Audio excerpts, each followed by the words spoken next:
good. So the first thing we do is the Pledge of Allegiance.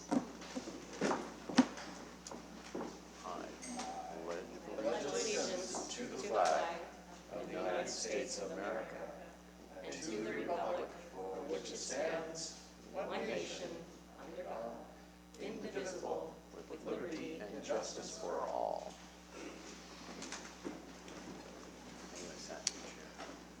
All right.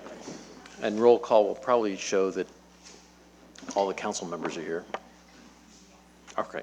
So do I hear an approval of agenda and the affidavit posting? So moved. Second. Okay. Weinsoff, Kohler, all those in favor? Aye.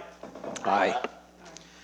And since this is a special meeting, we will go right to the agenda, which is, first thing on the agenda is discuss and consider 3 different options for compliance with SB 415, that's a state of California law, to hold regular municipal elections in even-numbered years, and introduce, waive first reading, and read by title only ordinance changing the regular election from November of odd-number years to the statewide general election in November of even-numbered years, and amending Chapter 2.04 of the Fairfax Town Code pertaining to municipal elections. Garrett, do you want to take this, or just? Sure. I think Janet would like to introduce the assistant town attorney for this meeting. That'd be great. Hi, this is Amanda Charn. She works with me, and she's assistant town attorney, just like Katie Wazinski. Thank you. Thanks for having me here tonight. Sure. And congrats on being a new mom. Okay, so you may recall that you first discussed this item at your April 5th meeting. And the intent of the April 5th meeting was to get the council to provide some direction on the options and then hold this special meeting so he can introduce the ordinance based on the option you would have selected on April 5th. However, at your April 5th meeting, it was clear that the council wanted us to put 2 options on, and we actually added a third, and we'll go over that in a second. But some background, the reason that we're here with this option is really its implementation of SB 415, and that's the California Voter Participation Rights Act, which was signed into law last September by the governor. And under that law, the purpose of it is to try to encourage or increase voter turnout at local elections. And so there's this threshold in the law that says if in your last local election you had less than 25% of the voters that showed up at the average of the statewide election over a 4-year period, and you had now I'm messing this up. Anyway, if you had 25% less voters show up, then you had to change. So what that change means is that you have to go to an even year election. Right now we're odd years, you have to go to even year, and that's a statewide election. And so you have some options related to that. And so what we did is the options that you asked us to come back to you with was, and we labeled it as option 1, 2, and 3. So option 1 was an option where you would extend all the terms of the existing council members by 12 months, and you can do that under SB 415 on a one-time basis. You can either increase it by 12 or decrease it by 12. And so in this case, option 1 would increase everyone's terms by 12 months. So the 2017 election would be canceled. You would hold it in 2018. 2019 election would be canceled, and you would hold that in 2020. That would meet the requirements of the law, which says that you need to have everything in transition plan in place by November 8th, 2022. So that was option 1, increase terms by 12 months, hold the election in even number years. Option 2 was go ahead and hold elections as scheduled in 2017 and 2019. But candidates elected in those years would only have 3-year terms, and you're allowed to do that on a one-time basis. And so they have a 3-year term. So people elected in 2017, their term would expire in 2020, and people elected in 2019, their term would expire in 2022. So, and then after that, everybody's terms goes back to the 4-year terms. And then what we did is, based on direction from a couple of council members, we added back in an option we had discussed in April 5th And we called it a hybrid option, but in this case, it's option 3.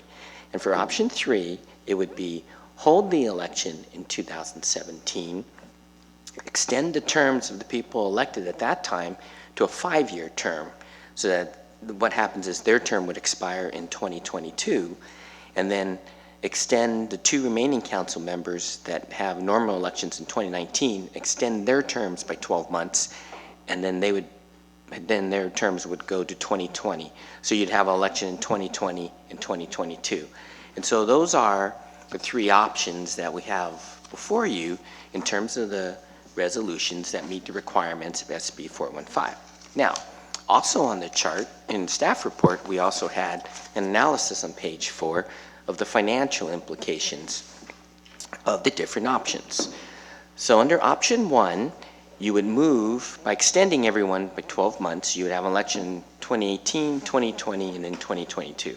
And what we did for projecting election costs, we based on how many elections you would have from the period of 2017 to 2022. Option 1, you'd have 3 elections. Total costs would range between a little over $29,000 to $51,000. Option 2, under option 2, you would have your election in 2017, 2019, 2020, 2022. So you actually have 1 extra election, plus we need to point out that on the odd number of years, what's happening is since most of the school districts, many of the special districts, maybe half of the towns or so are moving over to extending terms and having their elections on an even number of years. So what happens is when you have an election now in 2017 and 2019, the registrar is telling us that there's not as many entities to spread the costs, so you're going to have to pick up more costs. And so you could see under scenarios 2017, 2019, costs can range from $22,000 to $34,000 just for that election. And so when you total it all up, because you have 4 elections, costs could be close to $65,000 to $102,000 over that same period. And then option 3, which we call the hybrid option, is in 2017, you would hold the election. That would be for 5-year terms. By extending the 2 council members for 12 months, you would hold the election in 2020 and 2022. So you'd have 3 elections over the same period. Costs range about $42,000 to $68,000. It's kind of in between all the costs, just because you have a more expensive election in 2017. If you were to compare the options, and it can get a little confusing, if you compare option 1 to option 3, the cost comparison could be a $35,000 to $70,000 difference when you compare the high to the low.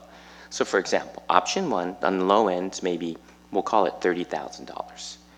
Option 2, is about $102,000. So you're looking at over a $70,000 potential difference in costs between that option 1 and option 2. And again, really the way to think about it is under option 2, you're having 1 more election, so that's another $22,000 to $34,000, and you're also having an election where the costs can't be spread to as many agencies, so it's going to be more.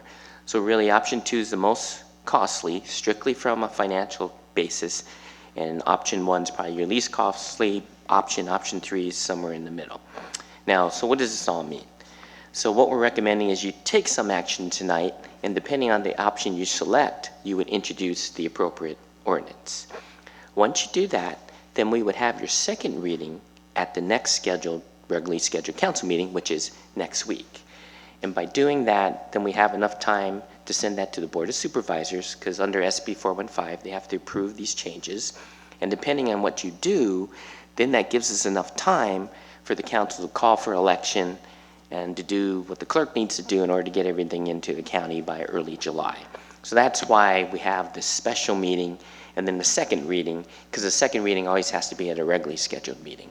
So that's why this kind of tight little window for what we're doing. The staff report also has information on jurisdiction. I think I indicated many of the school districts, special districts.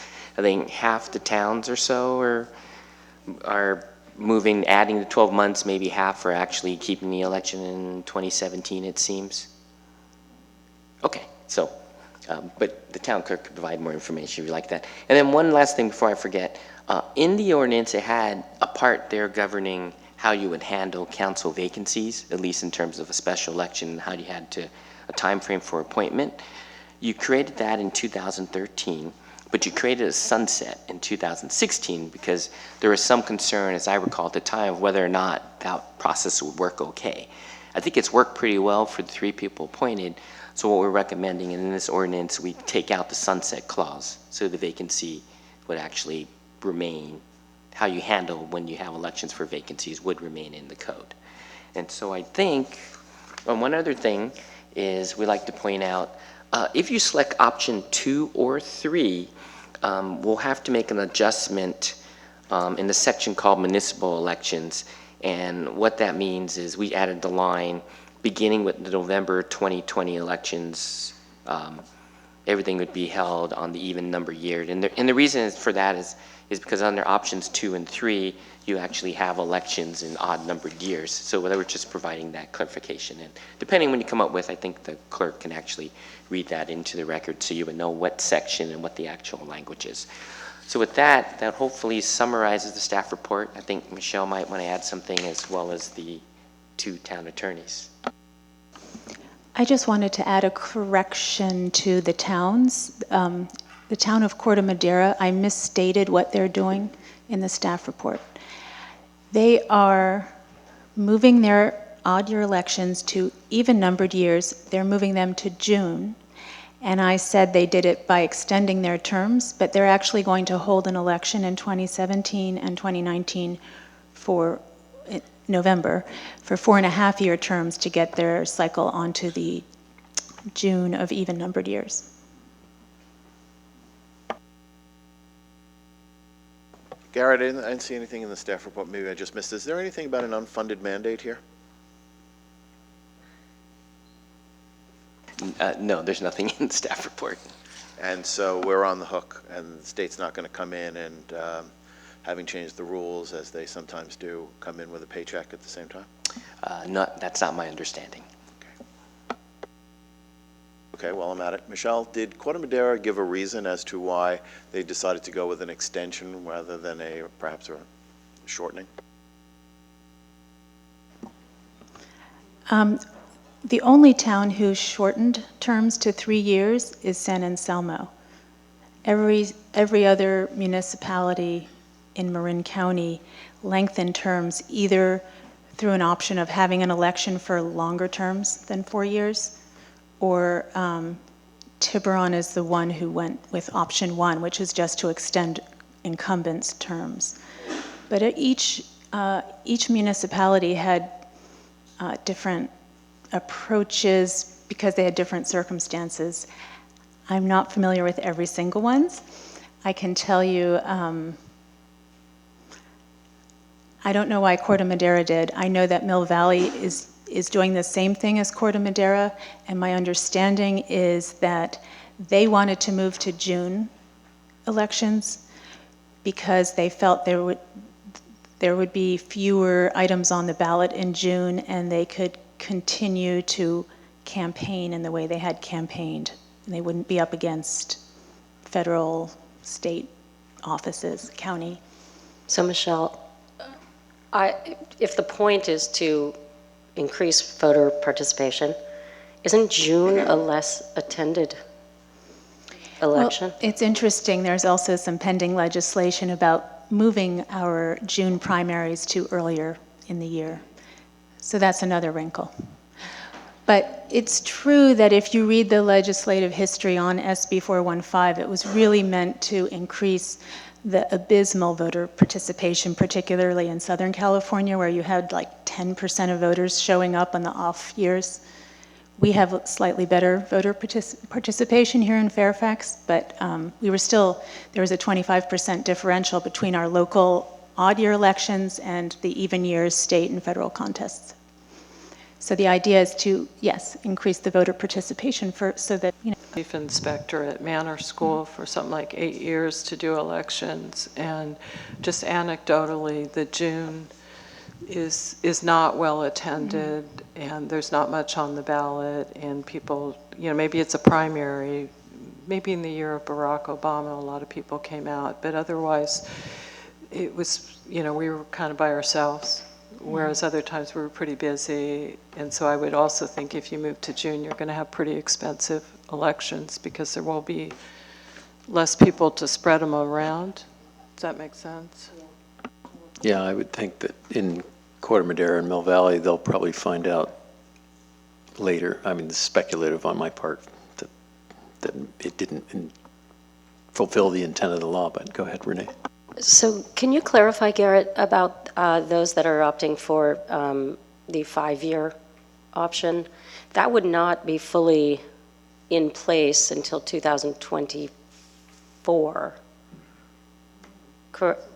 No, I think they're just extending everybody by 12 months. So rather than 2017, they don't election in 2018. Rather than 2019, they don't in 2020.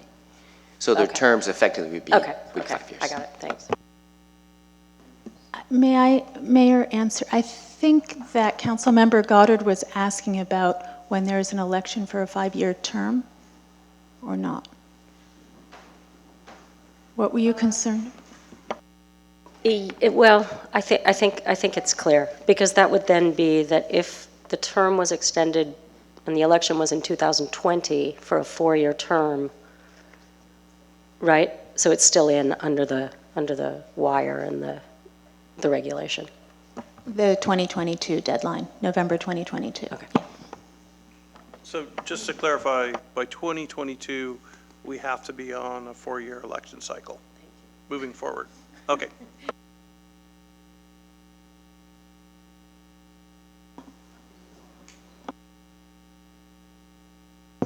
Okay, Janet, do you have a comment that you want to make?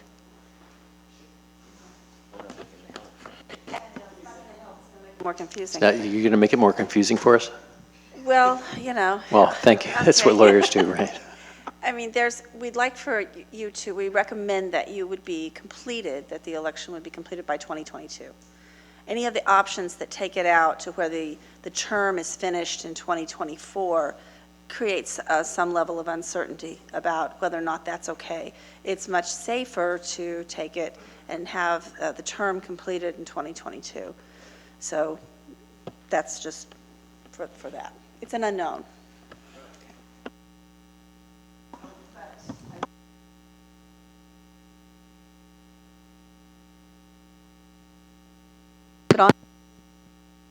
Litigation over this issue has an attorney fee clause on it, so. That would be really expensive if someone then challenged the election and they won litigation, then the town would be on the hook for the party suing the town. So that,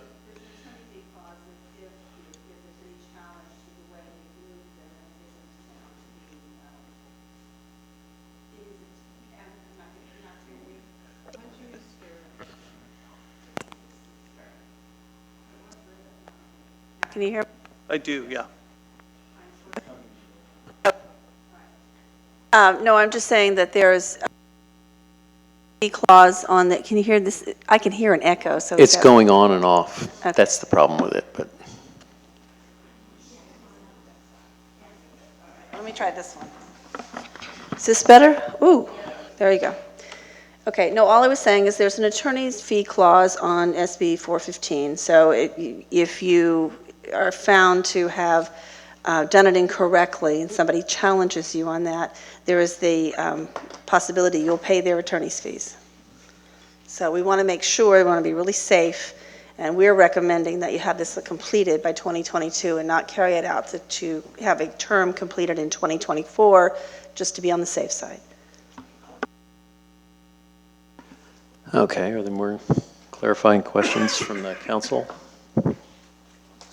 Just maybe one clarifying Okay. point.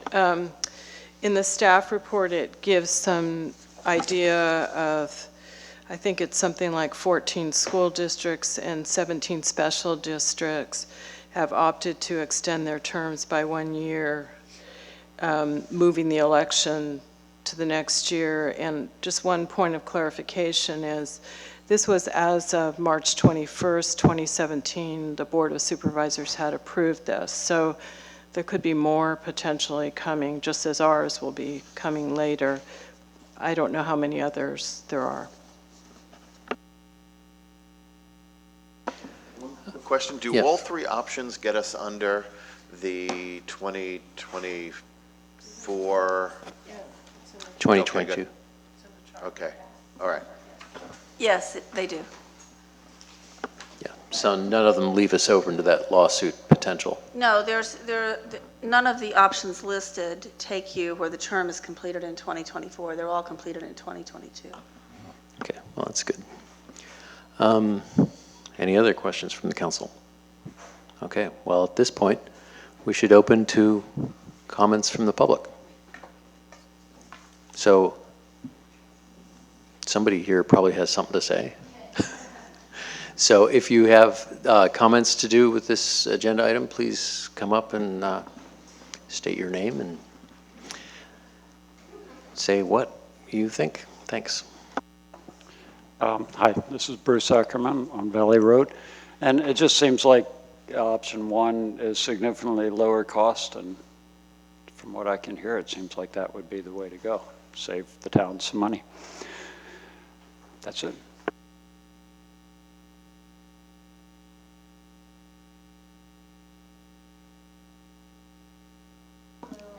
Push the button. Thanks. Hi, yeah. Suzuki Katie, Fairfax. I think it's dire that we hold the election in November as scheduled. Healthy democracy requires government be accessible, transparent, and participatory, starting at the local level. 3 council member terms are about to expire in November. It's only fair to give other members of the community a chance to run for these positions. It's only fair. And from a recent article by Dick Spotswood, quote, "There are multiple ways of orchestrating this change. The least democratic method is extending current terms of elected officials an extra year. The most democratic and fair method toward approaching the switch is what should be called the Novato plan. In Novato, no current terms are being extended due to the mandated change. Instead, the next 2 elections will be held on schedule this November and in 2019, when all council candidates will, one time only, run for 5-year terms. Voters are fully involved, and no incumbent is given an extra year due to a once-in-a-lifetime fluke. The Novato plan should be the statewide template for cities that haven't yet made their decision on how to comply with the new even year rule," end quote. And there's another reason I'm asking you to hold the November election this year as scheduled. Local residents have prepared a Save Lefty Gomez Field ballot initiative to provide Fairfax voters the right to decide whether their local recreational fields can be replaced with flood detention basin facilities. The initiative is necessary, as otherwise the County of Marin is planning to build a flood detention basin where Lefty Gomez White Hills School Field is located, in spite of strong community opposition. In short, we need more democracy, not less. Thank you.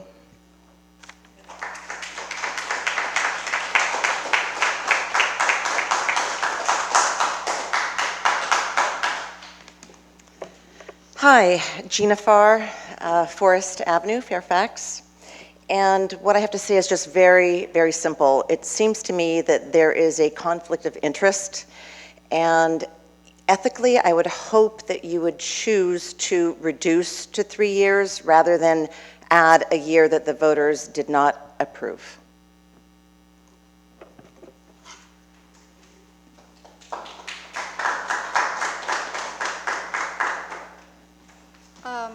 Joe Carson, Scenic Road.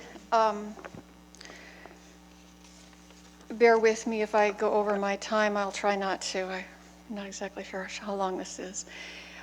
This is apropos. It seems a little roundabout. It has been 2,400 years since what is widely recognized as the beginning of Western civilization. I refer, of course, to the glory that was Greece. a grand democracy of sorts of its time. Certain people got to vote if they were enfranchised property-holding citizens. Much has changed since then. In many ways, we are in a much better situation now. There are some good points to keep in mind. First, our culture has a hard time planning to care for even the next generation, much less the number of generations between that long ago time of 2,400 years ago and now. I would like to suggest that we spend much more time proactively creating positive futures for those who we hope will live here 2,400 years from now. Secondly, I would like to thank all of you who are sitting on the council. Unlike the rulers of ancient Greece, you do not have attendant riches and remuneration. You have, in fact, almost a full-time job for almost no money. There is no other reward that you may get than knowing you are doing your best for the town you love. So please know that there are many who appreciate your dedication and your very long hours. I would hope that there are many here who share this appreciation. Finally, I hope that we might go forward with clear thinking and critical thinking. Please evaluate the sources and intent of information that you encounter. If it seems that the goal of that information is to spread divisiveness and suspicion, please consider information from reliable and diverse sources to come to a carefully considered conclusion. Finally, it is my understanding that there is no current intention to place Lefty Gomez Field underwater. Please correct me if I'm wrong. Thank you.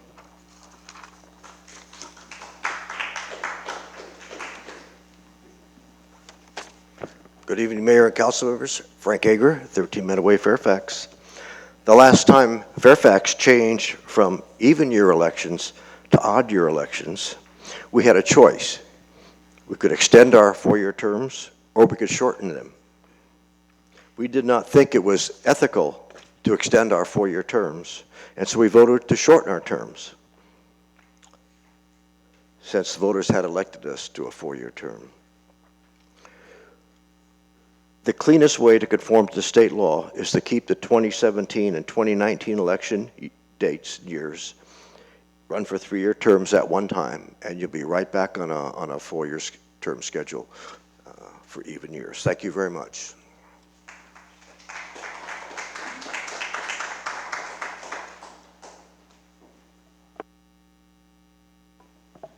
My name is John Simmons. I live in Fairfax. I would ask the council before they vote to be aware of unintended consequences. It's already been mentioned, the liability regarding possible lawsuits filed. There has already been an approved initiative by the city of Fairfax for a Lefty Gomez initiative scheduled for a vote this November. My question to you is, if you vote for option 1 to extend your terms, which has already been stated would be absolutely an ethics issue, conflict of interest, and self-serving, what happens with the initiative that's been approved? Is there a special election then that would be called? And if not, what is the position of the flood district going forward to campaign their advocacy that this initiative opposes going forward? How are the people of Fairfax represented? So I ask again, beware of the unintended consequences. Thank you. Mayor, if I could, I think that Mr. Simmons raised a question that would be worth answering. Assuming that the initiative qualifies and it's the only item for the election that would still go forward in November if even if our town council elections don't go forward in November. Is that correct? Well, there are a number of different options. I'd like to point out, though, that the initiative measure that was submitted to the town only got a title and summary. It is going to have to be circulated for signatures. It's not been approved. There's no, it's not been approved for any election or anything. But assuming that it comes in and it has a requisite number of signatures, and it depends, 10%, 15%, depending on how many signatures are collected on that, and they're found to be correct. If you have 15% of the signatures, then you can request a special election. And the council always has the option of approving it, so it doesn't necessarily have to go to an election. That's not a foregone conclusion.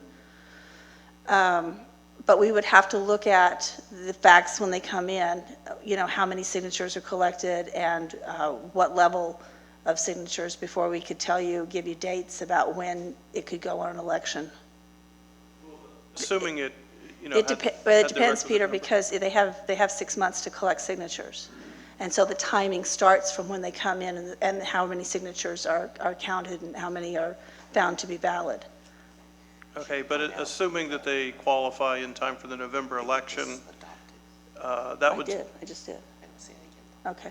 Assuming it qualified in time for the November election, that would still be on the ballot irrespective of whether the town council elections are. Yeah, we could, I believe that's correct, and we would have to, but we'd have to look and see if it qualified in time. There's a Understood. certain number of days, and they have to collect signatures first, and it depends on how many signatures are collected.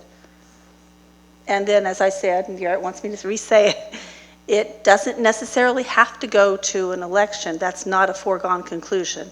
The council always has the option, when it comes back in with the signatures on it, of approving it. And that would mean there would be no election.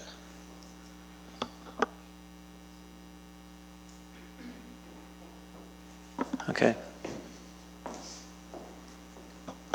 So I'm Mark Hamerman, and spoken many times before. As you know, I'm a relative newcomer to Fairfax, going on 2 years.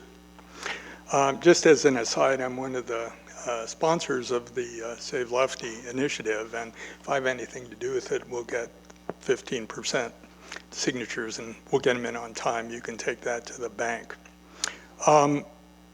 Just an observation, maybe things are always this way in Fairfax. I've only been here a couple of years, but it seems to me there have been some fairly contentious issues since I've been paying attention to what goes on.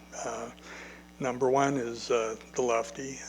Number two, there was a rather spirited meeting relating to closing off Bolinas Road. Number three, there was a rather spirited meeting about the rezoning at the Planning Council level. So I think there are a lot of things in the air. Maybe it's always this way, maybe not, but I think the most reasonable thing to do in order to get a clear direction moving forward on these issues and other issues is to have the election in 2017. Those of you who will run, if you win, you have a mandate. If you don't, the people will have spoken to wishing things to happen another way. But I think having the election at this particular point in time, given what's going on, is the proper thing to do.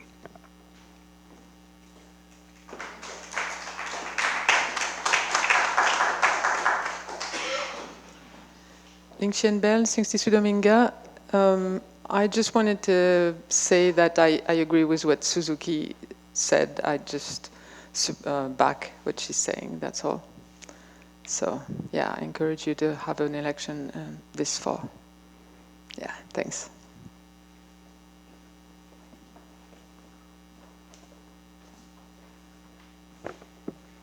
Mark Bell, 63 Dominga. I think option one should totally be taken off the table For democracy, I think the best result would be 3-year terms for the next 2 to put it onto the 4-year cycle. As a alternate, then Plan 3 or B or C, whatever it is. But I think that what we're looking at is a situation where if we're going to have democracy, then we need to exercise our democracy. And better to have more elections than less. The other thing I'm kind of confused about is like when Garrett gave the ranges for the 3 options, there was a range on on 2 for the 3-year election cycle, and I thought you said it was like 84,000 to 102,000. Am I correct on that? 64 to 102,000. Okay, so if it's 64,000 instead of 102,000, it's really not that much more than having it at 5 years. So having people have 5-year terms. So I think we should have it every 3 years.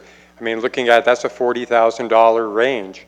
I think that if people look and see what is going on in Fairfax, I think we'll get more people who decide in their minds, yes, it is better. We should start to look at shorter terms for people, not just extending them. Thank you.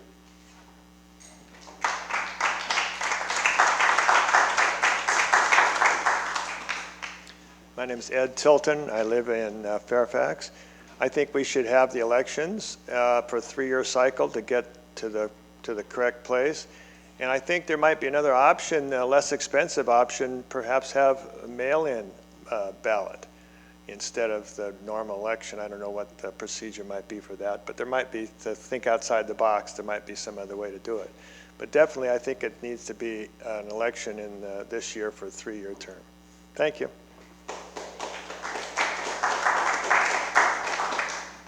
I think there's a clarifying I just question. wondered if you could do a really quick clarification about the mail-in, because I've received several emails, and that's another time that it's been brought up. Is that something that's a viable option? Could you just explain that really quickly?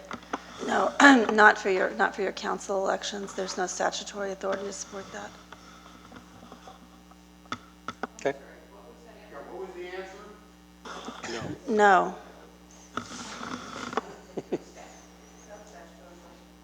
Hi, Michael Van Meter, live in Fairfax. I agree with the common sense that the citizens here are advocating, and that is to follow that Novato plan, which makes a lot of sense. And I think there is a lot on the table right now. There's a lot of issues that we're dealing with in Fairfax, and I think that we should stick with our elections both in 2017 and 2019. Thank you.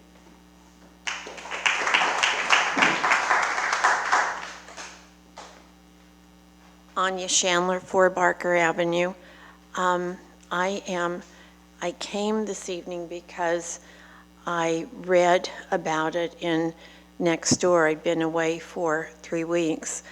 And I know that there was a lot of rallying on Nextdoor to get people here.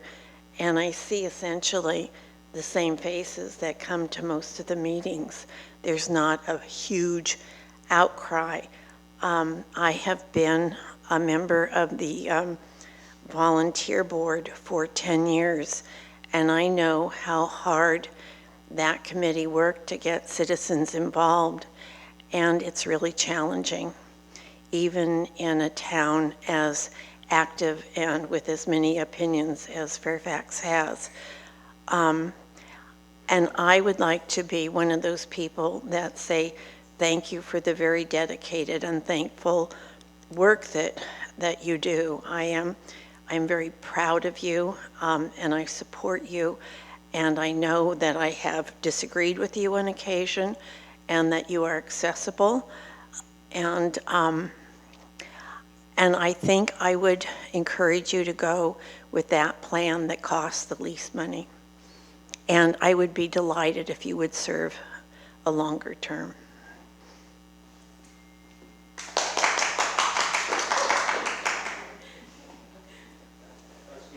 Hello, Jessica Green, Fairfax Ridgeway. I think if you guys are so worried about the money, then why, we spent like $950,000 on consultants. We have Garrett Toy took a big raise. I think money is there for democracy so that the people of Fairfax can make fair decisions. And, you know, some of those things that the money was spent on, I don't think even the people of Fairfax really even wanted. But I think money for an election is really something that shouldn't be you know, worried about unless we're going bankrupt because of all that money that was already spent. But I do think that it's the democratic way is for us to have an election in 2017, because the last election was already canceled, and it's time to let new people apply or have an opportunity. You know, that, you know, it feels like it doesn't feel right what's going on here. That's all I have to say.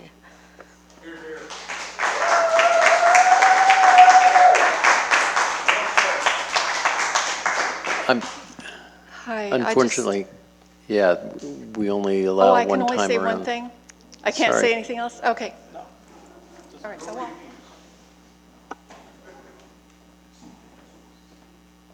Hello. Deborah Benson, 370 Cascade. We live in a democracy. You all ran for an election of 4 terms. We voted for you for those, for 4 years. We voted for you for those years. And we have the right to either vote for you again if you run, or to vote for someone else. Many of you received my vote. When I was in elementary school and participating in one of my first elections, someone said, "You can vote for yourself." And I went, "Really? That didn't seem right." But everybody else got to vote for you or not for you. It really doesn't seem right for you guys to be the only ones to vote to extend your terms. And money is not the most important factor in this. Democracy is. So I urge you to have the election in November and and 2019, and have those 3-year terms out there in front of the people so they know what they're paying for. Thank you, and thank you for all your hard work too. Sorry? Maybe you could knock out the it's really Okay. respectful discourse. Yeah, well, I've just gotten a request from council members that people not hoot and holler and support on the various sides because it's supposed to be a discourse. So I thought I'd voice that. That's true, but this is also a town council meeting. Yes, and you're here because of us, and that's why we came this evening. You asked us to speak on the microphone, so let us emote, please. Yeah, I know, and yelling from the back of the room is... John Simmons, I'm a citizen of Fairfax, and I'm 80 years old, have never participated in politics before, but what I see occurring here in the city that I too have recently moved into is beyond democracy. It's Okay. more what I sense, unfortunately. Yeah, okay. Can you sit down, please? Yes. Okay, thanks. It's an apathy on the part of the citizens, either because they trust you, but you're not representing what the citizens really I understand, but right now we have a regular thing. People come up to the microphones if they're on public record. There's a whole process that we go by Robert's Rules of Order. There's all this structure around government, and that's why we're talking about this right now. So I would like... I counted 12 for not having option 1 and 1 vote for option 1. Well, thank you. Is there any other comment from the public? I mean, if there is, then, or if there's not, yes? Yeah. My name is Jenny Kelly, and I'm from Fairfax. I live on Roca Drive. I'm kind of dropped into this issue here that's been going on with the elections. And I would vote to have the elections in November, as far as what I see that's going on. And to echo one of the Fairfax members here talking about that there's not enough participation here. I mean, there's how many thousands of people that live in Fairfax, and where are they? That's my feeling that's been going on, my feeling for a while. And this may, I think this is part of the issue. People don't know that this is happening. That I don't think that just having the agenda posted in the police station and the women's club here, and I know there's one more place, but I feel that it should be more public, that there should be more places for this thing to be posted so that more people could participate in this democracy that we want to encourage. So I wanted to mention that, and I would like to see, and I would be willing to participate in seeing that more places that this agenda and what's going on in our city is posted, where more people can see it. I don't know, supermarkets, someplace, banners, over the city. Thank you. Thank you.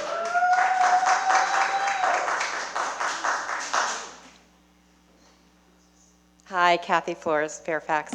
I'm just going on what she's saying. I had two thoughts a while ago. As you drive where Claus is, Claus Circle and Drake, there's the banner. You could put something there as a banner. There's like a big board to say, someone has to go up there and do that when there's a meeting, town council meeting, planning commission meeting, special meeting. Or the park, down by the police station, there used to be a banner there sometimes saying that there were meetings. So that's like two options. People coming from Cascade, people coming from Drake would be able to see that what's happening, and maybe some more would show up. And I would like voting in November and for the 3-year term. Thanks. John, let me just address Ms. Kelly's point. Ms. Kelly, you just spoke. Hello? Yes, Ms. Kelly, it's an issue that I've spoken on a couple of times, so just let me clarify. Anybody in this town who wants to will get the agenda emailed, and most people are on email these days, or I think probably even mailed to them in hard copy, if they want it. So everybody in this town who wants to be engaged at the council or the planning commission level will get official notice delivered right to them. On top of that, and again, I've sort of spoken to this issue as well, we have a very well-constructed website that supplies all of this information. I encourage the residents to spend a little bit of time, not all the time, but once a month. Take a look at that thing. Take a look at what we're doing. All this stuff is on there. So I just want to make sure that folks know that it's not just in 3 discrete places around town. We bring it right to your door. If I may, Michelle, how does, for people watching online too, how does someone sign up to get the agendas emailed to them? At the bottom of every agenda that you can click on our website is my email address, or I will just say it on the air now, M. Gardner, that's M for Michelle, Gardner, Gardner, at townoffairfax.org. And if you send an email to me and say I'd like to get on the agenda list, I just add you to my list, and every time I create an agenda, I will send it to you personally. Michelle, will you clarify? On the website, on the cover page, you can go and say, you click, and if you would like to sign up to receive the agenda for the Planning Commission or the Town Council meetings, click here. It's a direct link. Is it still there? Well, okay, if it's been taken off in the last couple months, then I'm not sure, because I haven't clicked on it, because I already get the I look at that website every day. I don't even see it anymore. Okay. We will I bet double you check could do that, it. because that is a really important thing to have. Yeah, I bet you could do it either way. And I guess, we also, there's a sign that goes up every time the council's meeting, and 2 signs actually that go up every time the council meets or the planning commission meets. That the brown signs, there's one kind of by the Good Earth, there's one in the park here in Bolinas under the redwood trees. And yeah, I mean, Fairfax, a lot of people vote. I mean, this was the presidential election, in presidential year, out of the 5,400 registered voters in Fairfax, 5,200 voted. I mean, that people care about politics in Fairfax, and they care about their town, and that's a good thing. And I would encourage everybody to be more participatory in the politics of their town. I mean, that's one of the things that makes Fairfax great, is that people do care about it, and people do engage with it. That said, it's, you think it's torturous to sit in the audience. It's torturous. It takes a while. Politics takes a while, and you have to sort through the details, and there's a lot of facets to everything to look at and balance to be made. I mean, right now, for instance, we're under a state mandate to increase participation in elections, and they've determined that even years does that. We're hearing a lot of people ask tonight to keep with the odd years for whatever reasons, and and I think it's elections are a good thing. Yes, they cost money to do it, but that's part of the debate which I should bring back here. So is there any more public comment on this? So then I'd close the public comment section of this item and bring it back to the council. David, do you have something to say? I led off the conversation, I think, last time, so let me reiterate what I said last time, and perhaps lend some direction. You run for X years, you get elected for X years, you serve for X years. And in this case, the 3 seats that are up in November should be contested, and as to whether it should be 3 or 5 after that, I'm of less concern. I would probably go with the 3 rather than the 5 to have more participatory democracy. But there's no question that you cannot run for something, and in the absence of some extraordinary circumstance that we can think of, a natural disaster where an election cannot be held, you serve at the will of the people for the term that you went to them originally and asked for. So I would strongly recommend that we go with the option 2 on this. Barbara? So I wasn't here on April 5th for medical reasons, and I've heard a lot from people in Fairfax. A couple of things. To me, fiscal issues are kind of large. Last year, I chaired the Measure C sales tax campaign, and other than council members sitting up here, I don't see anyone in the audience who walked for Measure C or participated in that campaign, or Michelle Gardner also walked. And so I worked hard with volunteers to make this happen, the firefighters, the police. And I also want to say that it concerns me when people say the money doesn't matter. It actually does matter. And I also want to say that people saying that we've used consultants or we've done this or that, the consultants are used judiciously because we don't have many town staff. So we have an engineer that assists us because we don't have a town engineer, things like that. But it really disturbs me when people just discount the fiscal implications, and option 2, which deals with the 3-year term, is the most expensive. I also want to say that it concerns me when people say it's unethical or a conflict of interest. I can assure you it's not. It's our business to do the business of the town and to do things weighing all factors. I can also say that I'm one of the seats that's up this year, and if people decided I shouldn't continue this, I have other things to do with my life. I spend a lot of time on this town and really care about it. I also want to say about 2 years ago, I co-chaired the measure for Measure J, which was the parcel tax. Again, other than Frank Egger, who wrote the first check for Measure C, and I believe one of the first checks for Measure J, nobody here walked for Measure J other than council members and Michelle Gardner. So everyone can say the money isn't an issue, but I need you guys out there when it's time to step up for the town. And so a couple of years ago, we also called off an election, and Renee and Peter were able to continue on their seats. Now, potentially somebody could have been a write-in candidate, we don't know, but we made a decision as a council to not hold an election. It saved us money, and we moved on, and they've been valuable members of our team up here. So I'm sure this isn't popular, but I'm opting for option one, which is extending the term 5 years. And if that is the option chosen, and the next time around, if I run again and I'm not chosen because of that, I would value whoever took my seat. So that's where I'm at this point. Thank you.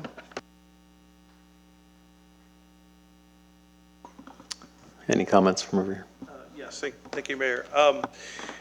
You know, my initial take on this was very similar to David's. We were elected for 4-year terms, not 5, so unilaterally making the choice to extend my term by an additional year doesn't sit well with me. It does feel that it's somewhat unilaterally electing myself for an additional term, and I think that sentiment has been echoed by all the emails and responses we've gotten. The vast majority of people that we've heard from, I think, share that view that we should maximize participatory democracy by having the elections as scheduled and opting for the shorter terms. I think at our last meeting we considered having 5-year elections in 2017 and 2019, but from what I understand, that would put us at risk for not being in compliance by 2022. Given that, I think the clear choice is option 2, have the elections as scheduled so that all of our terms expire as we were elected to, and then the 3-year term will ensure that we are in compliance by the 2022 deadline. Renee and I we both put in our papers to run for election in 2015.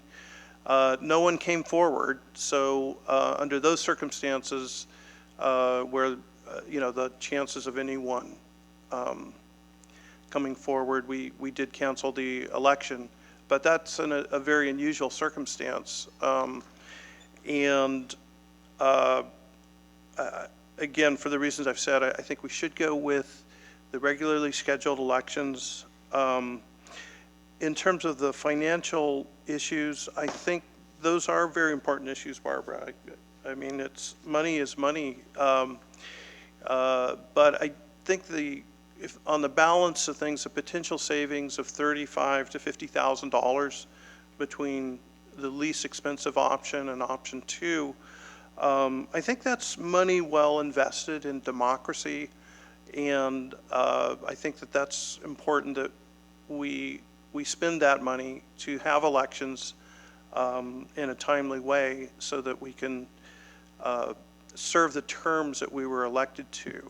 And so for those reasons, I'm supporting option number 2.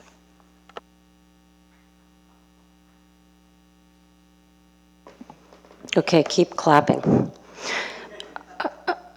I've actually taken the time to speak to council members from all of the cities and listen to their rationale and how their process went. There were a lot of people who believed exactly what it is that you are all expressing to us tonight. And I will say that you say the vast majority of the letters that we got were to encourage us to vote for option 2. Well, those are the only letters we got, I will be honest, and you're all sitting right there. So I'm going to vote for something, and I'm going to have changed my mind. But before I do that, I want you to know that I do not believe that that our choosing or voting to extend our term is a violation of the public trust. I think there's another way to look at it, and that is that we may actually have the trust of a lot of the people that aren't in this room. And I think actually, was it Deborah who said, well, I don't know, maybe they trust you. I don't know if it wasn't you, forgive me, please. And I think that actually, when I'm out in the world out there and we're talking about things besides some of the most controversial things that we're faced with, which are real things, there's a lot of support for what we do. And I appreciate my fellow council members, and we do disagree, but I think that we're moving the town in a direction that a lot of people, and those are not necessarily the people who have been tuned into this issue, I agree that we need to find a way to let more people know what's up, what's hot. But having talked to people about this decision before us, I'm hoping that by my voting for holding the elections in 2017 and 19 for 3-year terms, what it might do is diffuse some of what it is that we've been dealing with. Because without the public trust and with loud voices who often fire people up with information that isn't always factual, and don't take the time to come and really get down with us to figure out what is factual, what's doable, what's not, then we're going nowhere. And I'm impatient to get some good work done. So I'm wondering that maybe if we vote for these 3-year terms, that we might encourage a new environment for cooperation in a way that we might actually get to do some of the things that I know we have in common that we want for our town. So I agree that we need to vote for democracy. And I'm just hoping that this might serve as a way for us to move forward in a far more positive and supportive and respectful way. I will never be disrespectful to any of you. I value what you have to say. I do not appreciate the disrespect. So thank you. My vote is to go with option 2.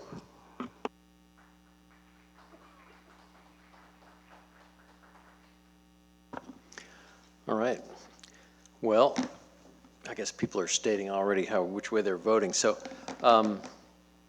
yeah, I mean, I also believe that democracy is really important. It's really important to have, I mean, I ask people what they think when I talk to them all the time, you know, not just in this room and not just, you know, whoever's going to take the time to come down to these meetings, which obviously that's quite valuable.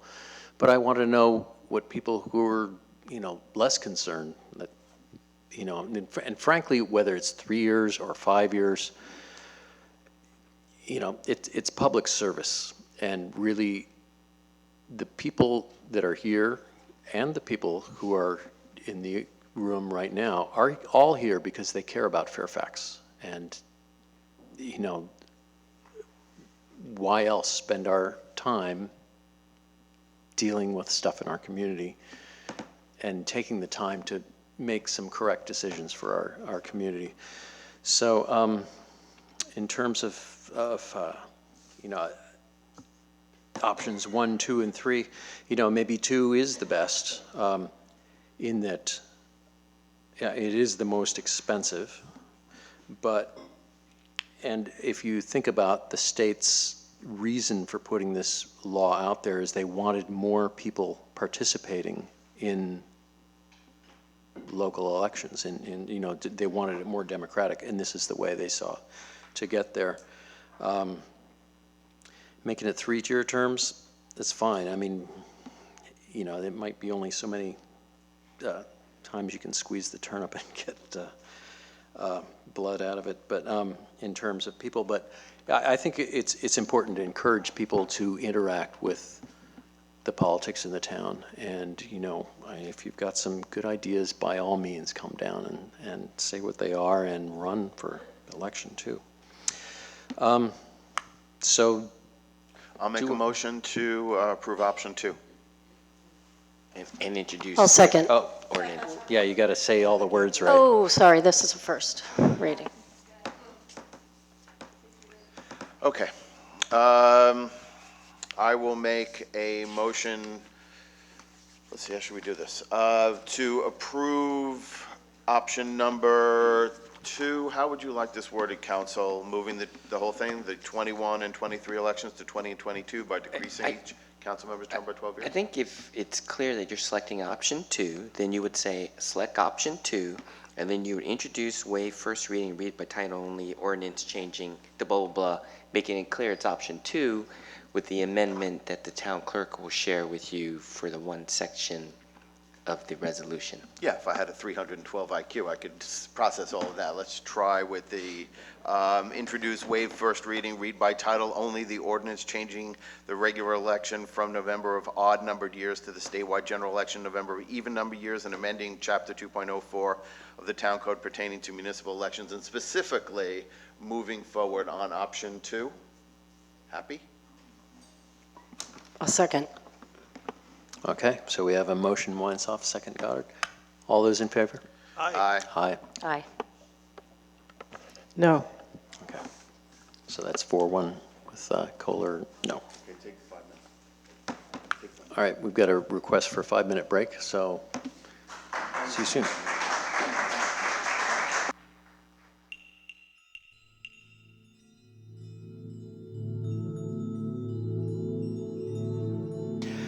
Okay, so now we're back to agenda item number 2 is discuss local regulatory options for recreational marijuana. And this is another hot topic, but Garrett, you want to Okay, start? so this is actually an item the council's been trying to discuss for the last few meetings, and at your April meeting, you indicated that it'd be appropriate to schedule it for this special meeting item this evening. And so really what this goes to is back in November, the voters passed the Adult Use of Marijuana Act, and that was passed, and what in effect that did, it made non-medical marijuana legal. And the state indicates that it has till roughly January 1st, 2018 to come up with the regulations governing the commercial regulations for non-medical marijuana. The council previously had stated that you would like to regulate non-medical marijuana, similar to how you have medical dispensaries. And so with that, the staff report really, we run through some of the different things that we would need some guidance on in order to begin drafting an ordinance for, say, planning commission consideration.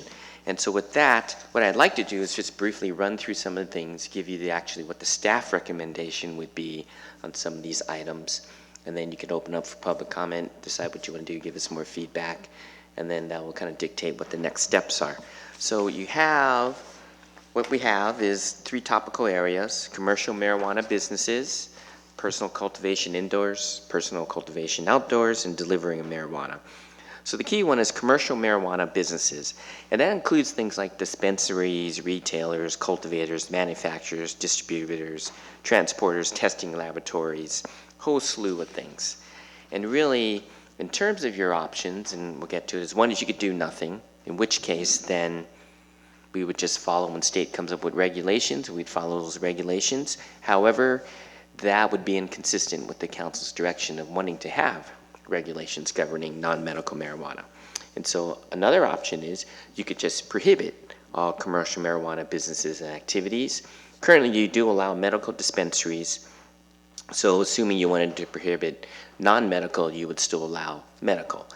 And then the third option is, and this would be staff's recommendation if the council chooses that it would like to regulate non-medical marijuana, is that you prohibit all commercial marijuana businesses activities except non-medical retailers and deliveries, and continue to allow medical marijuana dispensaries. Under this option, if you pursue it, what we could do to make it somewhat easier is, because you have standards for medical marijuana dispensaries, we could probably take that as the template to be used for the standards for non-medical marijuana retailers. Now, there's some of a hybrid to that option. If you want to allow other commercial type uses besides retail, that would fall into that category. I think from the staff perspective, the other type of uses, commercial besides retail, would be really hard for us. We don't really have that level of expertise. Sounds fairly complex. I think it'd be pretty time consuming and costly to figure out what those regulations would be. I really don't know what what the benefits of such businesses would be to the community. That'd be difficult to say, and that's why we're saying if you're going to allow, let's just allow retail and delivery. Now, that being said, there are some things you might want to take a look at. In your packet, we have two maps. One map is the map for what we termed non-medical or recreational marijuana, and the other map, what we gave you for comparison, is the map we use for medical marijuana dispensaries. So, just wanted to point out, so under state law, it says that you can't have a non-medical marijuana sales within 600 feet of a school, youth center, or daycare. And so this map does the circles. The red are some of those designations, and when you draw the circles, you could see that the locations for non-medical marijuana sales would be roughly on Center Street there around Fair and Selm, and then you could see there on roughly Willow and Sir Francis Drake where the nursery is. Those would be the possible locations, assuming the council doesn't create a more restrictive buffer zone. So the map, though, for medical marijuana, if you look at it, is slightly different in that our own ordinance just dictates. Excuse me, what map are you looking at? Because I have one that says recreational marijuana sales. And then the other says school site buffer. Is that what you're calling Yes. the medical? Yeah, well, what happened is, what we realized is we couldn't find the other maps that had the proper designation. So we'll have to work on the titles. I think I actually have copies of the other ones, but yeah, the title confused me. So are you calling the school site buffer zone one the ones for medical marijuana? Correct. Okay. Right. It's where dispensaries would be allowed. And so we have a 600 buffer zone, and you could see the differences are, you could see a couple of areas outside the circles that are yellow, and mainly for some of that, there's one, I think that's the 7-Eleven, it's outside the zone, and a couple of other properties there on Bolinas. You could see it's the same properties there on Center and Willow and Sir Francis Drake. But I need to point out, you could see it's allowed in the limited commercial zone, and that's only because our town code allows medical marijuana dispensaries in a limited commercial zone. But town code does not allow non-medical marijuana in limited commercial zones because that's a retail use, and retail uses aren't allowed in limited commercial zones. So I just wanted to point out that if people are talking about if I have a medical marijuana dispensary, can I also have a non-medical? There's some discrepancies there, so it doesn't mean that if you have one, you can have both. So I just wanted to point that out based on the maps, based on the town code for medical marijuana, and based on state law for non-medical marijuana. That's where it shows the distances. Now, some other things I think it's the council you may want to think about, too, is for your medical marijuana, you have a limit of 3 within 3. So you may want to consider when it comes to non-medical marijuana, if you have regulations, perhaps you might want to figure some type of cap also. So those are just some things to think about. Some other things to think about when it comes to that, and there's another part of the staff report where it talks about this, is community outreach and education. If you wanted, by chance, to hold more workshops or study sessions or however else, to have more of a discussion with the community light, including using our online forum, Peak Democracy, which we did use, I believe, for delivery and cultivation, then some options available to you could be you could have a moratorium on non-medical marijuana retailers while you figure out what to do. And if you decide you don't want some of those other commercial uses, you could just do a ban. So there's just kind of 2 different approaches just to think about. But the other thing, if we move on now to cultivation indoor, state law what was adopted does allow personal cultivation of up to 6 plants indoors. Can I just ask a question along the way here? You're talking about the moratorium. Is it pretty much where we can pick and choose and do the different puzzle pieces as we would in terms of what there would be a moratorium on, and then what we would want to discuss regulation? So Yes, can it come in any form? I mean, versus a blanket prohibition or a blanket Yes. moratorium? Yes, you could ban some things and have a moratorium on others, if that's your question? Or allow some things? Yes. Okay, Yeah, that was my yes. question. So in terms of cultivation, the Adult Use of Marijuana Act allows up to 6 plants indoor cultivation. What that means is we'll have to modify our cultivation we have for medical marijuana because we have a ban with exceptions for up to 6. So clearly we'll have to make that change. Then we'll have to allow up to 6 plants for non-medical marijuana inside. But then the question is, to have consistency, if we do one, we should just do the other. So 6 plants is easy indoors for both medical and non-medical. Ooh, getting mixed up here. Maybe I should just say recreational. Okay. And then we have personal cultivation outdoors. So currently, under your medical marijuana, you allow up to 18 plants, and there are exceptions for more. Under the Adult Use of Marijuana Act, you do not need to allow, you can ban outdoor cultivation. So that's something that you're going to have to think what you'd like to do. So some things you could do is you could create a rule that allows up to 6 plants outside. You can continue to allow and you would continue to allow your medical at 18. So I guess here it really is the issue of, for recreational marijuana, do you allow cultivation outdoors? And here we're saying maybe you allow up to 6 plants. You can keep your medical the same, which allows up to 18 plants with exceptions. And then there's the issue of delivery.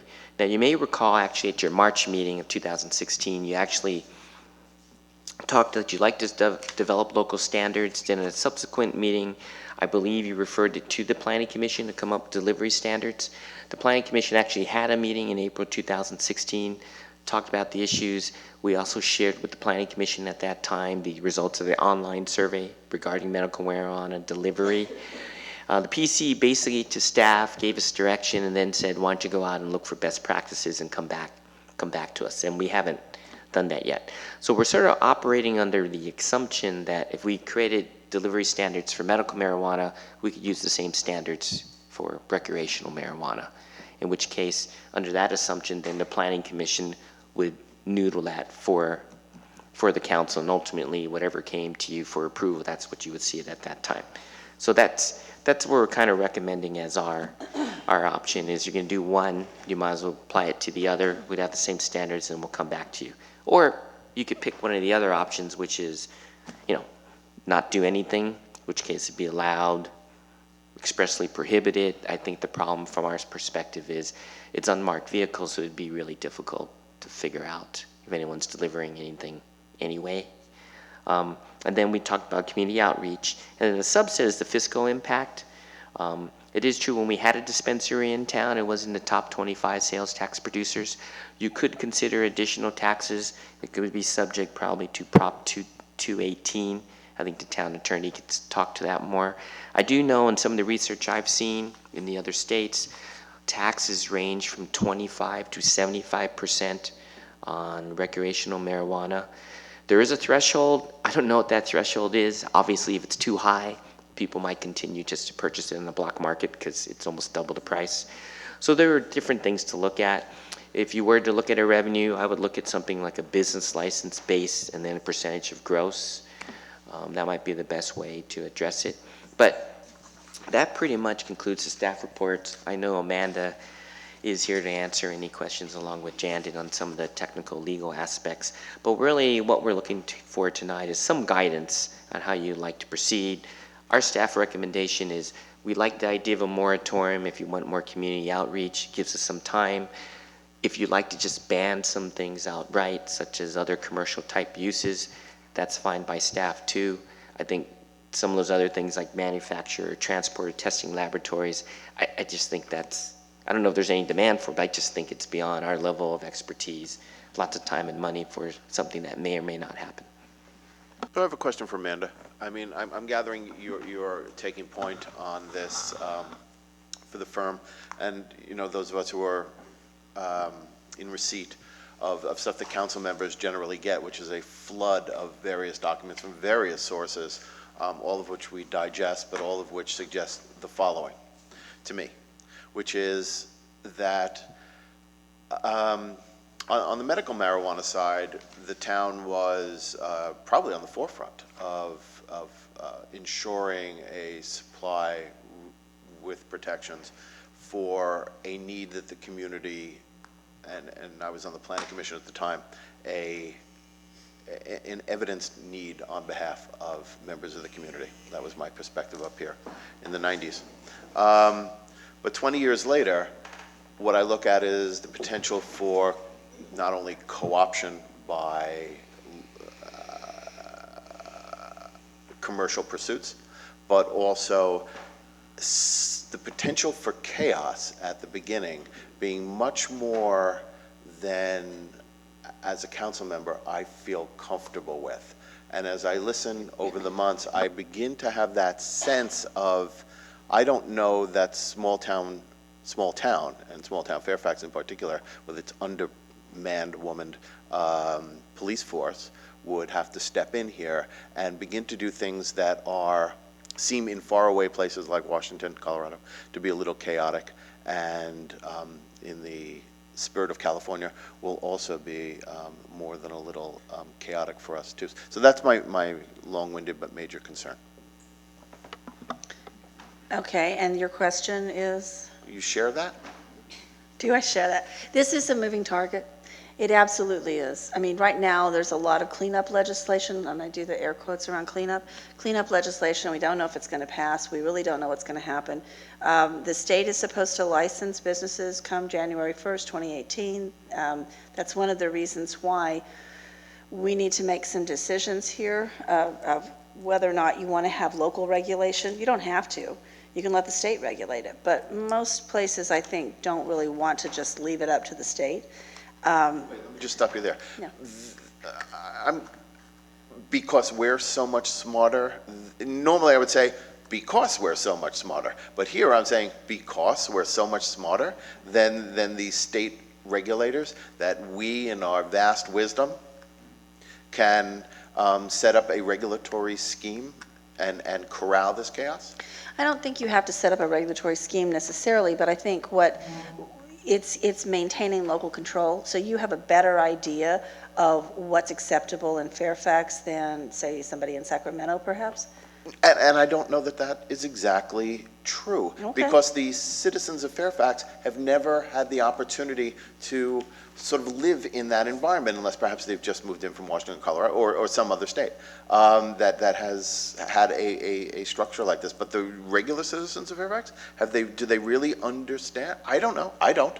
Well, we represent a number of cities and towns, and pretty universally, council members and citizens in these jurisdictions are interested in putting their own regulations in place that are specific to their jurisdiction and not just leaving it up to the state.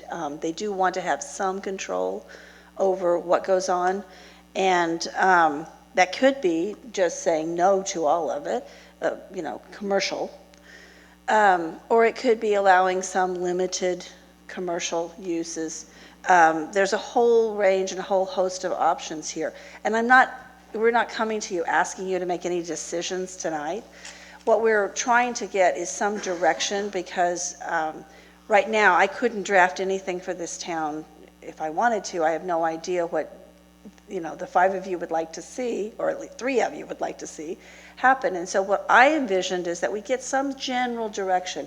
Generally we like this, generally we don't like that, we want to kind of go in this direction, and we could draft something, and then we'd have something to look at and talk about, and we could modify it, take it to the planning commission, hold town meetings, do whatever sort of outreach you'd like to do, but you have something to look at and talk about. I just want to add something. So I worked for the state for a number of years, managed statewide programs. And there's a couple things happening right now. So the state was kind of on track to have their regulations out for medical marijuana, kind of on track. And it's been reported that they don't really have enough staff to do so. Now they have recreational under the same time frame. I could see what's going to happen. They are going to jam something through to meet the deadline. And it's going to be a one-size-fits-all approach. And it may have a lot of problems associated with it. I also know that when I managed statewide programs, when it came out of what we called our headquarters, there was kind of a lack of being in touch with the practical side of the day-to-day work. And when I took things and brought them to the regional offices that were located all around the state saying, let's build this from the ground up versus letting headquarters, who are also my staff, make the decisions because they don't have the on-the-ground knowledge. And so I would argue, David, that I think we have kind of a schematic for various options that we can provide direction on, and I would not look to the state to providing some on-high great guidance. I really think they're going to jam whatever they can to meet the January 1st deadline, and I think the medical was probably going to be pretty darn good. They had more lead time, but even then, I worked in the state. Typically for a complex regulation, you're looking at least 2 years. The low end of that is 1.5 years. So they still didn't have a lot of time for medical, and they have very little for recreational. So I think what I see in the staff report are some options that we can provide direction. I mean, I have, for myself, kind of a general idea of where I think we can go in certain areas, maybe prohibiting certain things just to give ourselves the time. But in other areas, I think there's some things that we can say. So I just don't look at the state as providing this incredible guidance to us right now. I think there will be some really good stuff that comes out of the state, but then there will be some stuff that we will kind of grind our teeth and say, oh, we don't like that.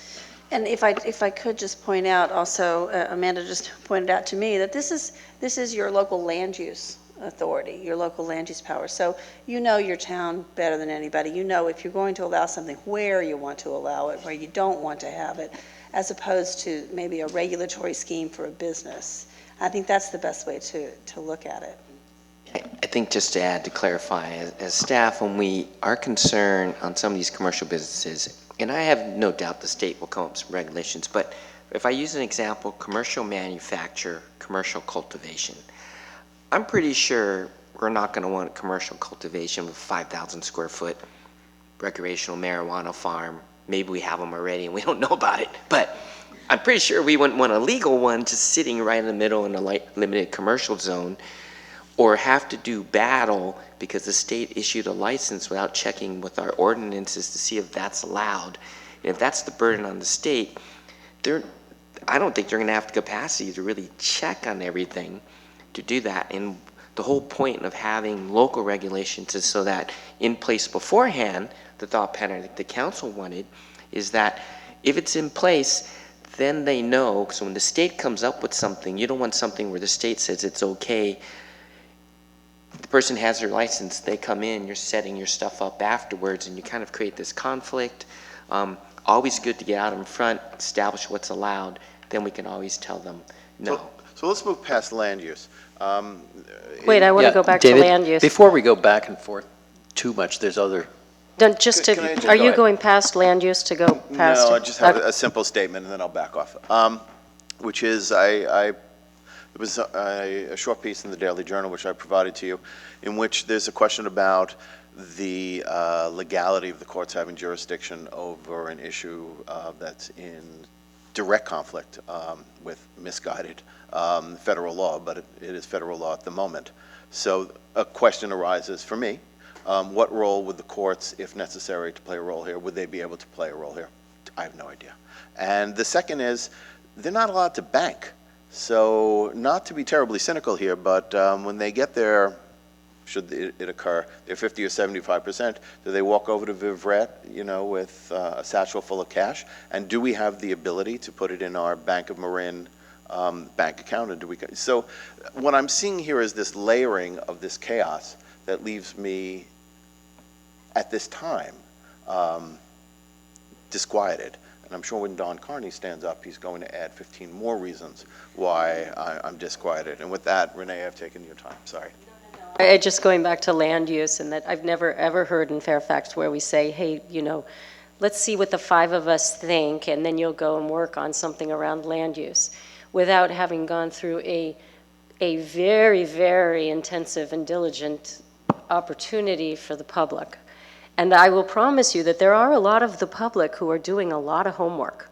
I've got so many different things, from the information I've gathered and the results and some of the consequences in Colorado and Washington.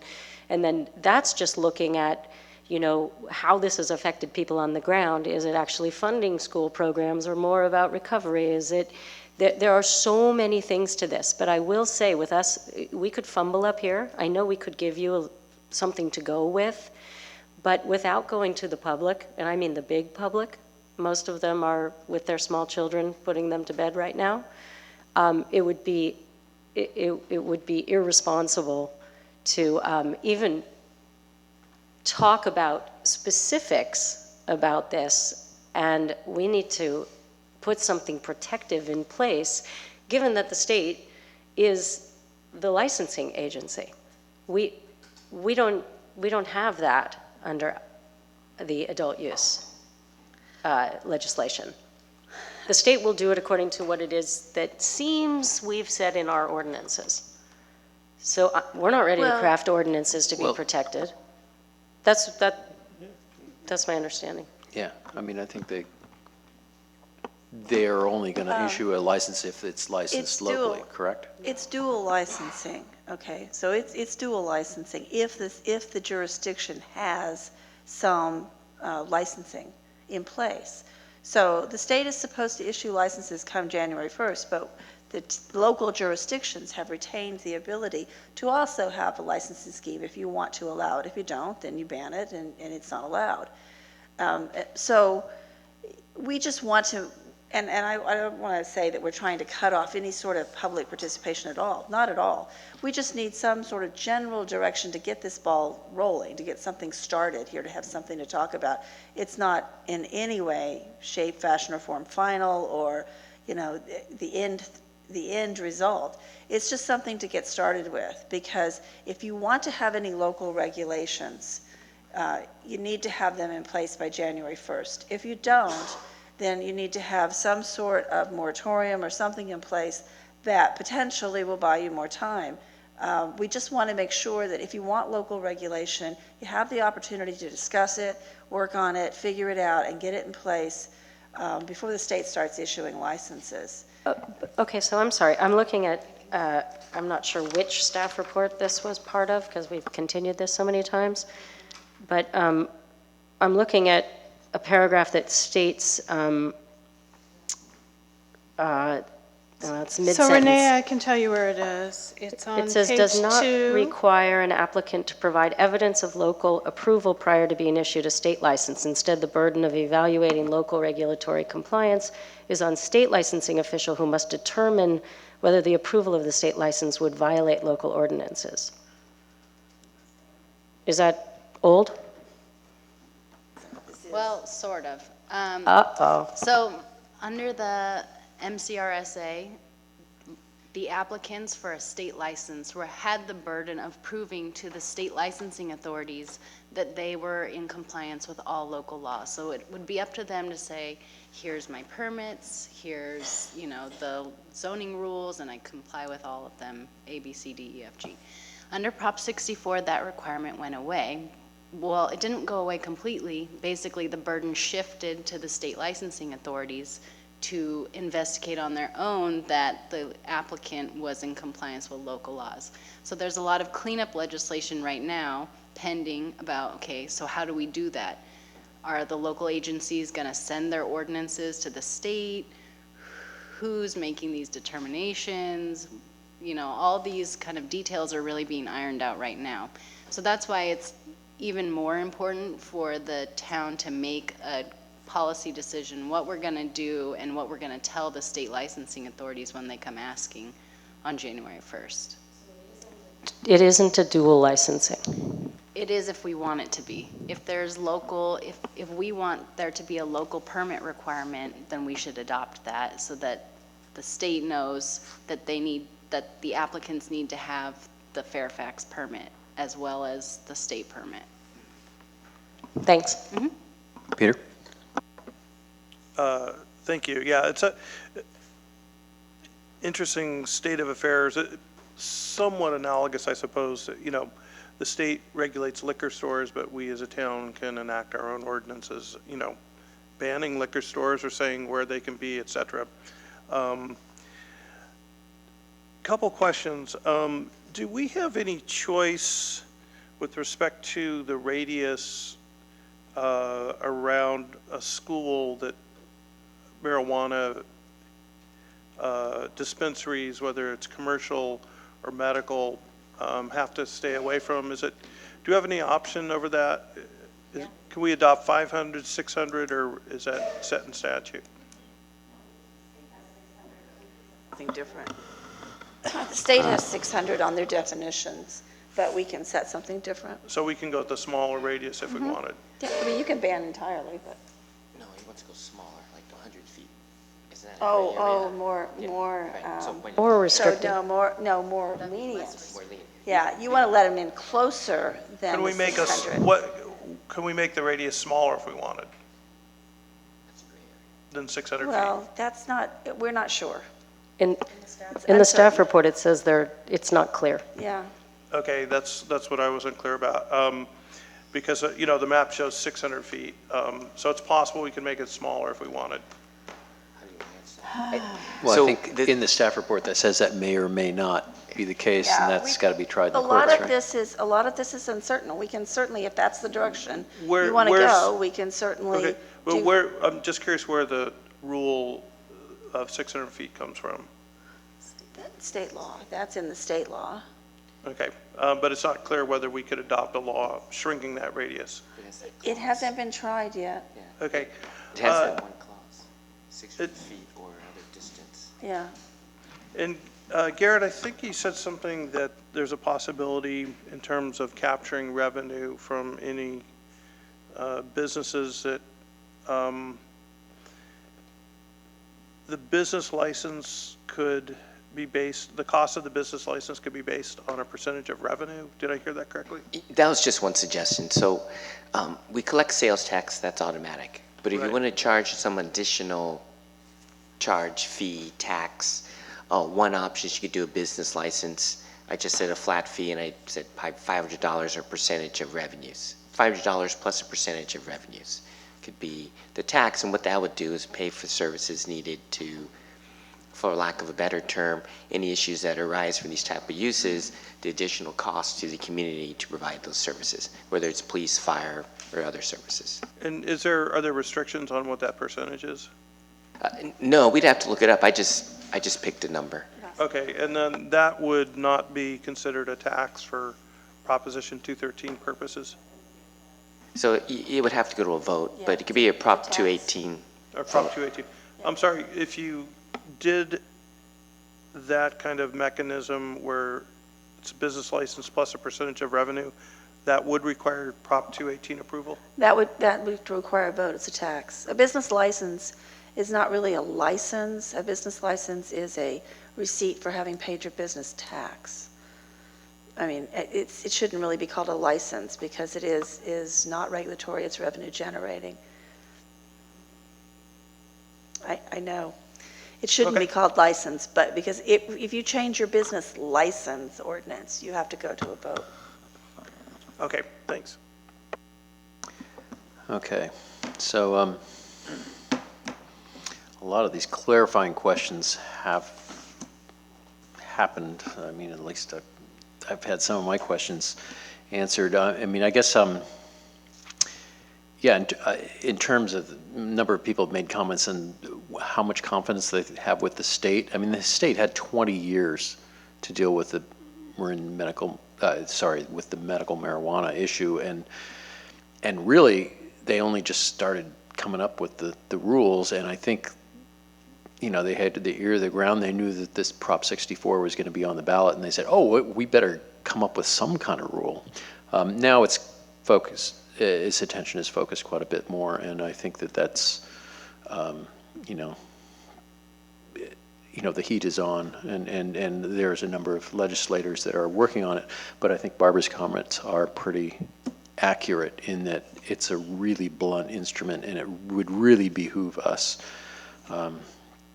to get out in front of this. I should also mention that Fairfax was the first place with a legally licensed medical marijuana facility. Talking to people around town, it was operating for 10 years, and people said, really, we have one of those? It was pretty much under the radar. They had 80-some, well, you'd know this, David, because you were on the Planning Commission, 80-some conditions, and after a couple of years, that they worked out with the chief of police, and, after a few years, some of them became non-issues. So we have some experience with some of the things that come up. Obviously, that's not going to cover everything, and there's a lot in terms of around youth and issues around that. And I think they're very real, and we have the benefit of having a couple of, 4 now, unless you count DC, which should be a state, 5 states being, we can see their, learn from their mistakes and kind of get out in front of this. And I know I myself would be very supportive of us not saying, oh, we're going to ban it and force it all onto the black market, because the joke in high schools is, oh, we don't have a drug problem, you can get anything you want. I think that we need to very much get out in front and deal with some of those issues around youth, around various different societal costs, basically. And I think that we can be in the forefront again. But I'd also like to hear what the community thinks, and not just tonight, but certainly I'd like to open the public comment period right now tonight, but I think that this is a community issue that we all need to talk about, and I think that the recommendation of holding public workshops to talk about the different things, for instance, the manufacturing, I think that what that means is, what we've read about in the paper, usually when there's a fire and someplace burns down, and they're probably manufacturing honey oil, I guess is what it's often referred to. Is that what they anticipate with manufacturing, with that terminology? Or do you know? Okay. Yeah, I'd like to open this up to the public comment. So if you have something to say, please come up and let us know. Don.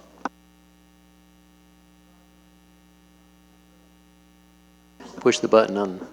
There you go. There we go. Don Carney, 32 Mountain View Road.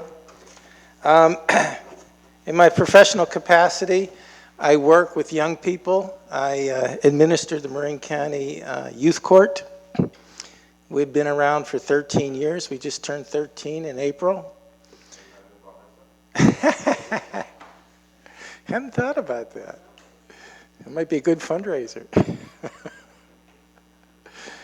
The majority of cases that come through the youth court are substance-driven. We have a substance epidemic that's impacting young people in Marin County profoundly. I have been personally to 19 memorials in 12 years for young people. That's 1/3 of the number who've perished in that period of time. I'm not going to hang that on marijuana, but I guarantee you every kid who perished had experienced quite a lot of marijuana besides other things.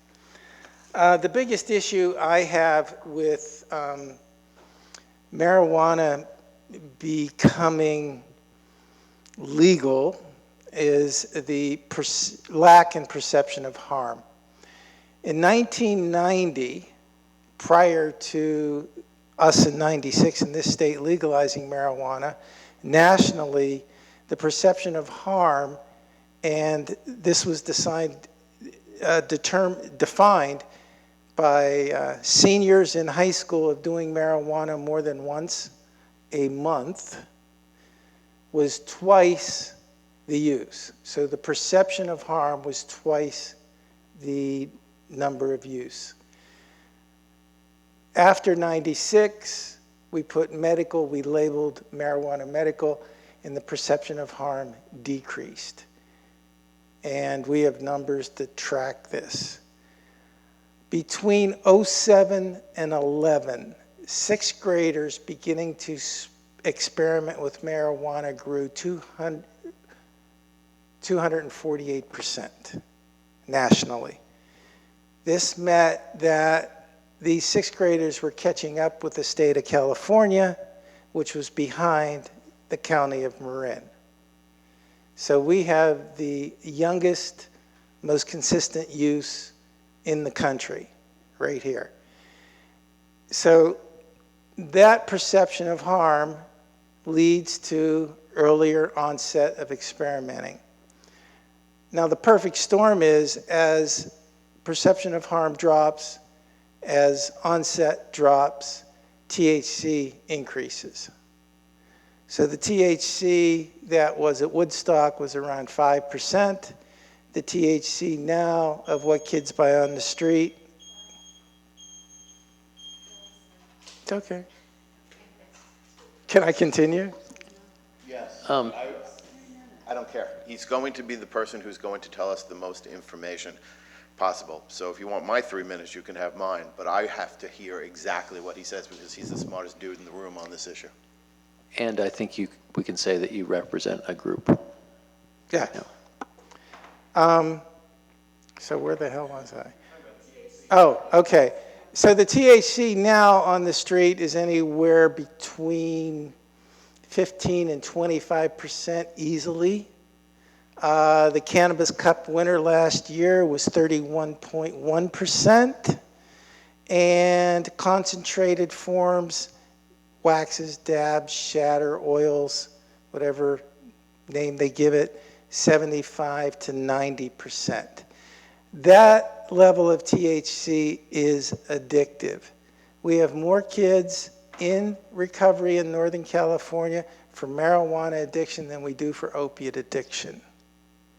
Marijuana is a very, very powerful drug, particularly for teenagers, because it takes all your anxiety and stress away within minutes, and it stays away for a couple hours. Then you get high again, and you're on a round robin with it. The really sad aspect of young people using marijuana on a consistent basis is that it robs the capacity of our own dopamine system to tell us what we're truly passionate about. Our own dopamine system reinforces our passions. That's all natural.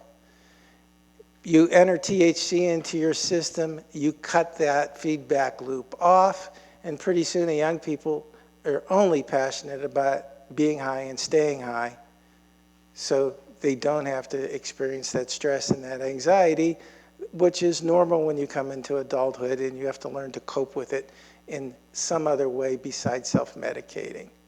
I have worked with kids who've been self-medicating from the age of 13 and 14 until they're 30. That's a lot of lost productivity, a lot of loss of tax dollars. It is a very sad circumstance.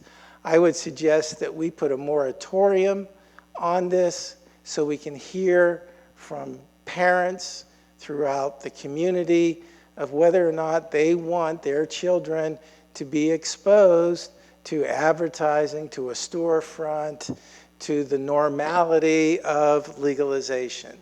I think the county council's recommendation around medical marijuana and his rejection of a storefront and looking at some kind of mail order or delivery framework would do a whole lot to at least keep the perception of harm where it's at and not decrease it any longer. The data from the states that have legalized it is atrocious, with the drop in perception of harm and thus the increase of use. Thank you. I would like to know something, and I think your answer would be you have to be kidding. If we brought in brick and mortar, would it turn the underground economy, above ground economy, and thereby cut off the ready supply to kids? No, absolutely not. Thank you.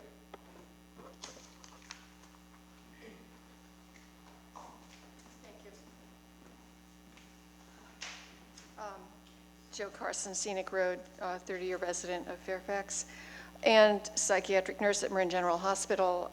I have a lot of experience in my 10 years of psychiatric nursing dealing with youth who have basically lost their chance to be adults.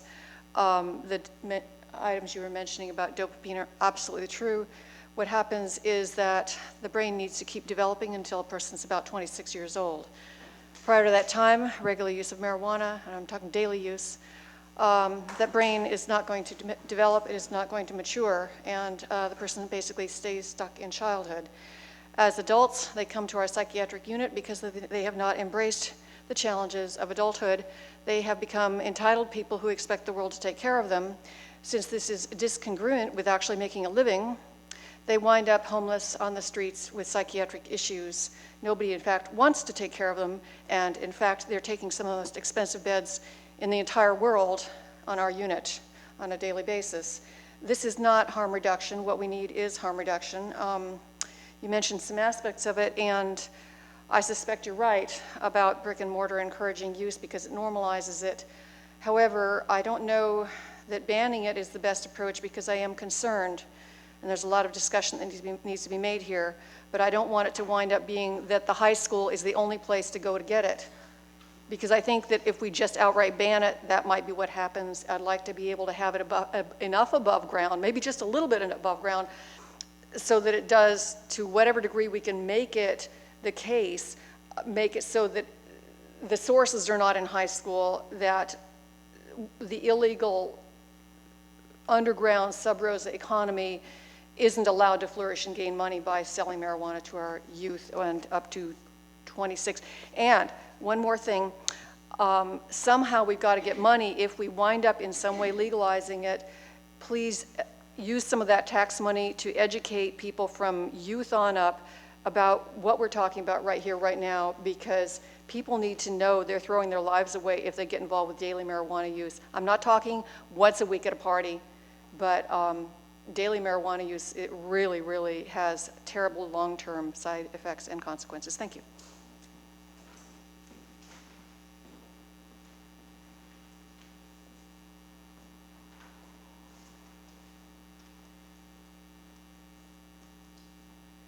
I push this?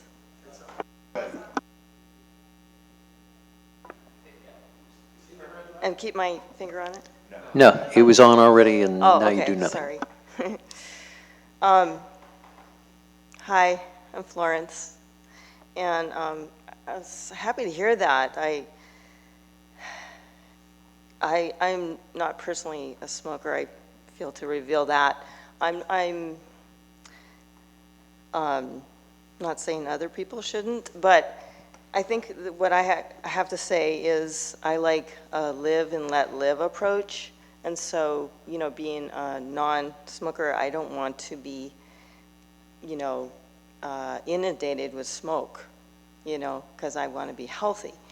And I like to respect other people's choices insofar as they're not taking away my right for clean air and life and health as my choice. So that's what I want to be a guideline, is to live and let live. And I loved hearing what this gentleman said. That's one of the reasons I don't smoke, is because I feel my feelings are my guidance. And if I'm feeling bad, I want to listen to that. I don't want to check out from that.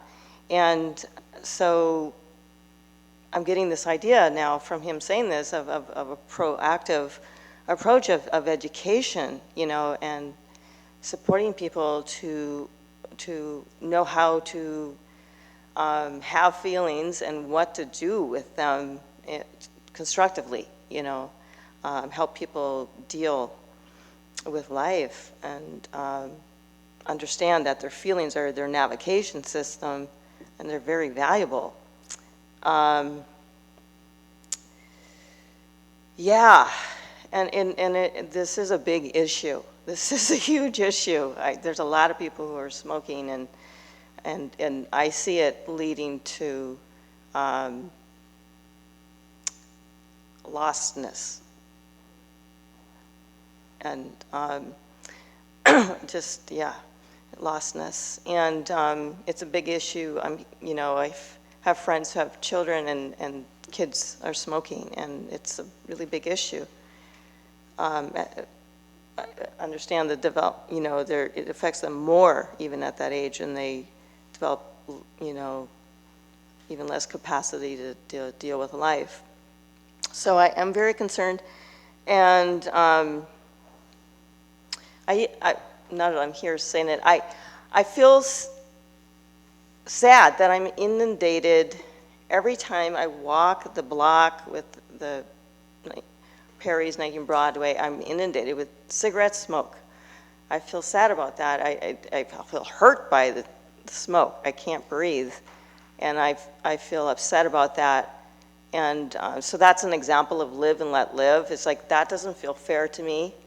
I understand there's ways to ingest these things where it just would be a personal choice and not forced onto other people. And I would like that information to be made known to people. You know, and yeah, I would like it if smoking was not legal, smoking it, because that feels like it takes away the right of other people. And I feel, and then there's children, you know, who really the rights are taken away for life, and that is so unfair. So, yeah, whatever, and protection, you know, I feel like there's, you know, because there's big money around it, and I feel like it puts people in danger. So ways to keep so some guidelines, yeah, that might guide us to keep the money levels lower, you know, I don't know, Okay. whatever. Yeah. Okay, I think we get your idea. Get some ideas there. Thank you. Okay, thanks.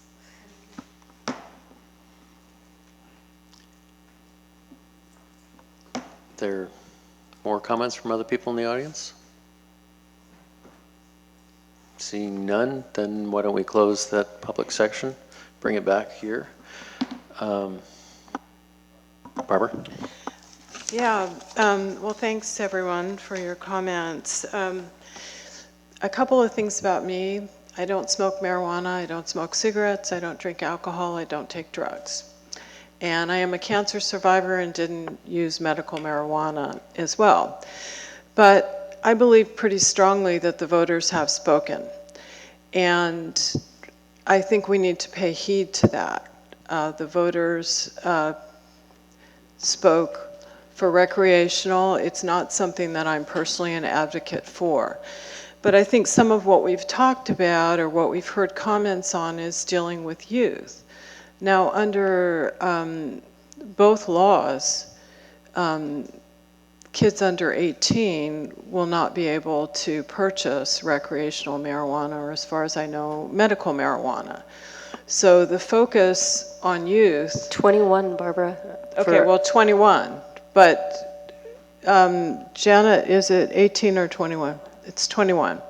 So the focus on that, I'm not really sure, is not a little bit misplaced. But I think Joe Carson brought up that one of the things we don't want to do is push the kids to buying stuff at the high school or buying on the black market. And I think I wasn't on the council during our medical marijuana dispensary, but I think through some initial hiccups, it served pretty well. So I just want to give my thoughts on guidance, which are just things to take under consideration. So going under commercial marijuana businesses, I think we should be no to cultivators, manufacturers, distributors, transporters, and testing laboratories. The thing that I think is open in my mind is dispensaries and retailers. And when I look at the options that the staff talked to us about, do nothing does not appeal to me at all, because I think Fairfax likes to be out in front. We like to exercise our local control. I think for this point in time, I would say that prohibit all commercial marijuana businesses with the exception of medical marijuana dispensaries, and we already have our regulation. So don't touch that. I think for the future, and I think this would be part of community participation either through online forums, which would actually be my vote because, you know, we get a mix of turnout at workshops and also it's a lot of time. But I think for the future, I think we should consider option C. But for now, I'm saying let's prohibit the commercial, stay with the medical marijuana. But I think for the future, beyond this prohibition or ban time, I think we should consider option C, which deals with allowing non-medical retailers in the future, and with the idea being potentially revise our medical marijuana dispensary regulations to accommodate non-medical retailers. I also, there's something in this area that talks about kind of tightening it up even more, the buffer zone. I can tell you, having worked with some folks that are interested in a medical marijuana dispensary in our town for the last couple of years, that there's pretty much nowhere you can do it. Anyway, it's very limited area, and the owners of at least the property, the Fair End Sound, are very risk averse and not interested. The nursery is a possibility, but that would require building a building. So I'm very strongly against even squishing it down more, because I think we have real limitations in our towns to begin with. Just look at the maps. There's pretty much nowhere to go.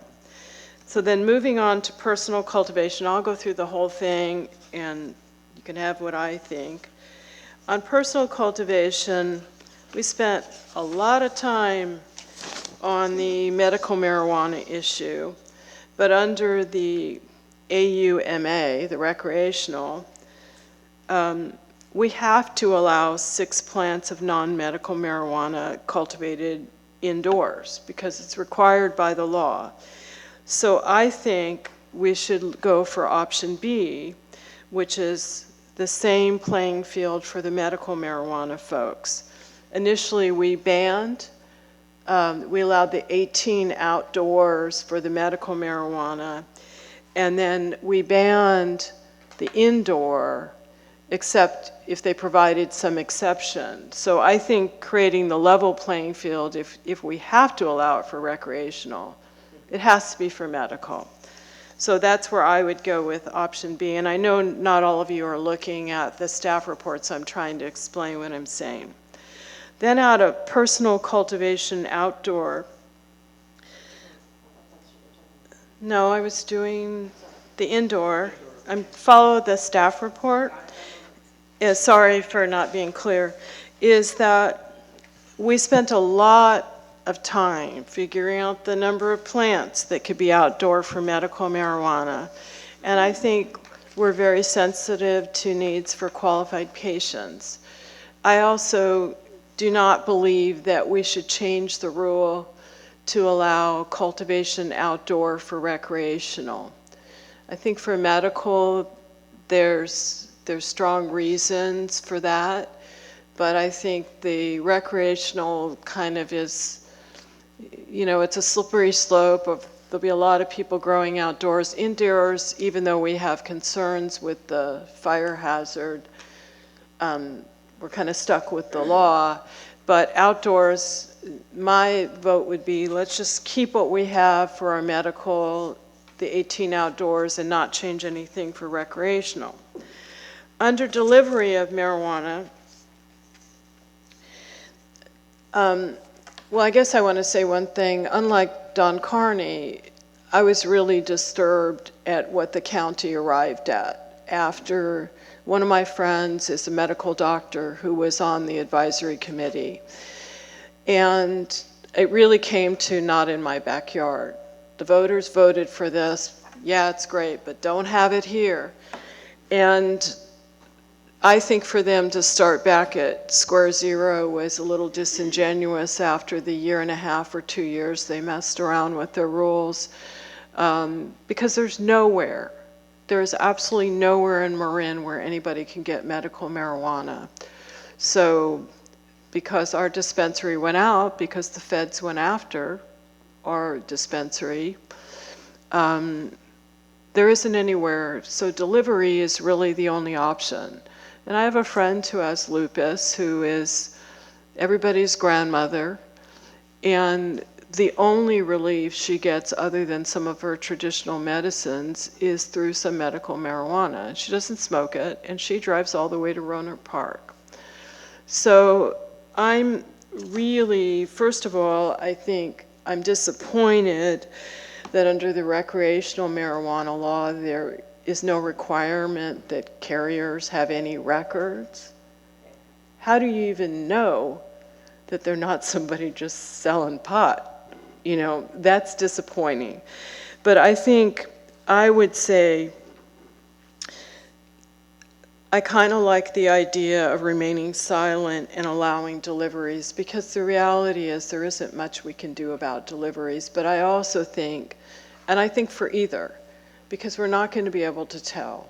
And so I think, particularly because I'm more sensitive to qualified patients, we have to allow deliveries. I don't think we can stop them anyway, because I think they have the ability to go through our town.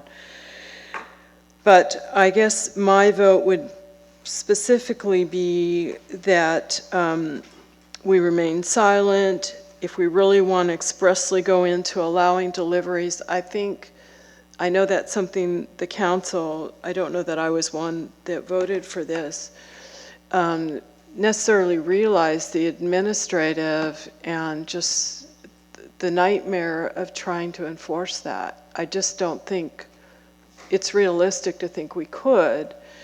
So I'm suggesting that we remain silent. And then I'm all an advocate for community outreach, and that's where I think if the council came down on similar to what I'm saying, then I think we're really left with the idea of commercial retailers, and I think we really need to get more input on that. And we know in the past when our medical marijuana stuff came up, we had everybody from around the state showing up here. I'm surprised that people aren't here for this. But those are my sort of thoughts on direction. Thank you. Okay, thank you, Barbara. And kind of want to go around, right, Peter? Thank you. I agree with some of Barbara's thoughts. I disagree with others.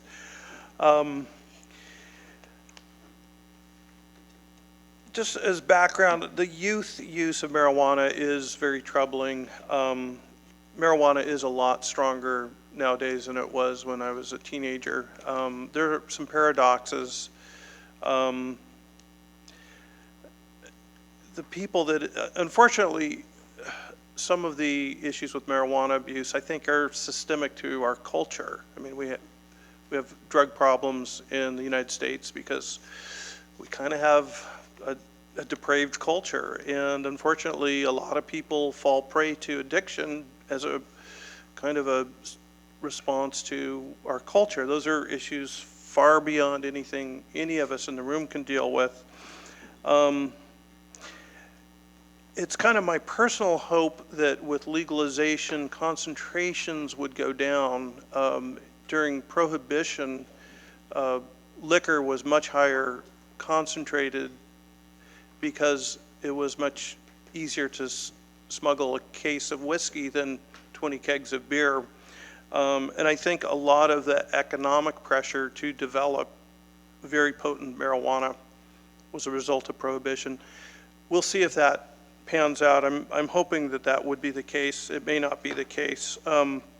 Concentrates and dabs and so forth are not legal and can't be sold in commercial or medical dispensaries. So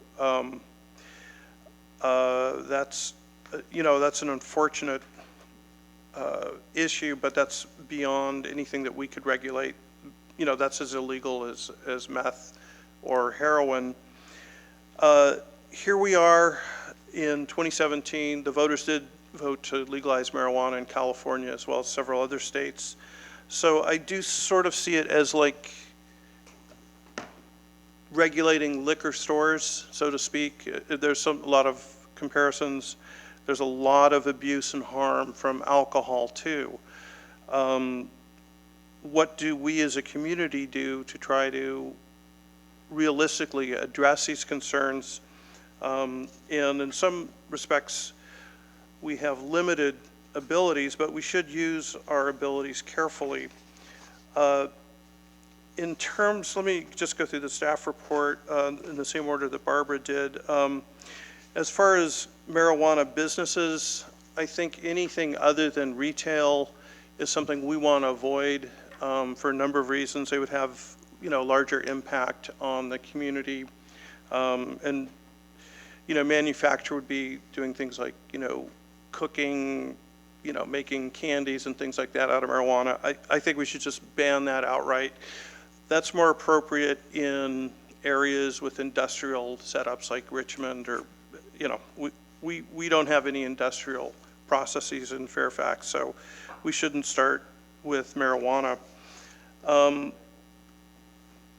In terms of retail establishments, either medical or recreational, I don't think the radius or location or proximity to youth-oriented activities such as parks or schools is nearly as relevant as the actual sort of regulation of what the storefront looks like or whatever. The marijuana dispensary was, within 100 yards of a baseball field, and it operated for 20 years without any problems. So I think just a per se rule on how far a business should be, I think is kind of irrelevant. I would support severe limitations on advertising, signage, those kinds of things to attract people into the store.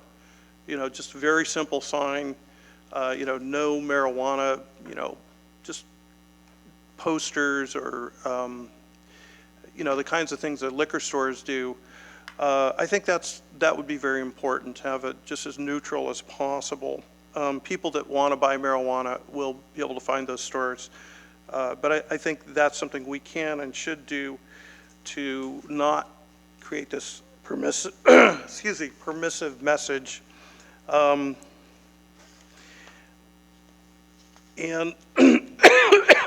I think the regulations that we have for medical marijuana dispensaries, thank you, I think those would translate very easily to retail. They're the same concerns. You want to keep kids out. You want to have reasonable security and so forth. We don't need the record keeping that you do for medical dispensaries with retail, but the other regulations I think would apply directly.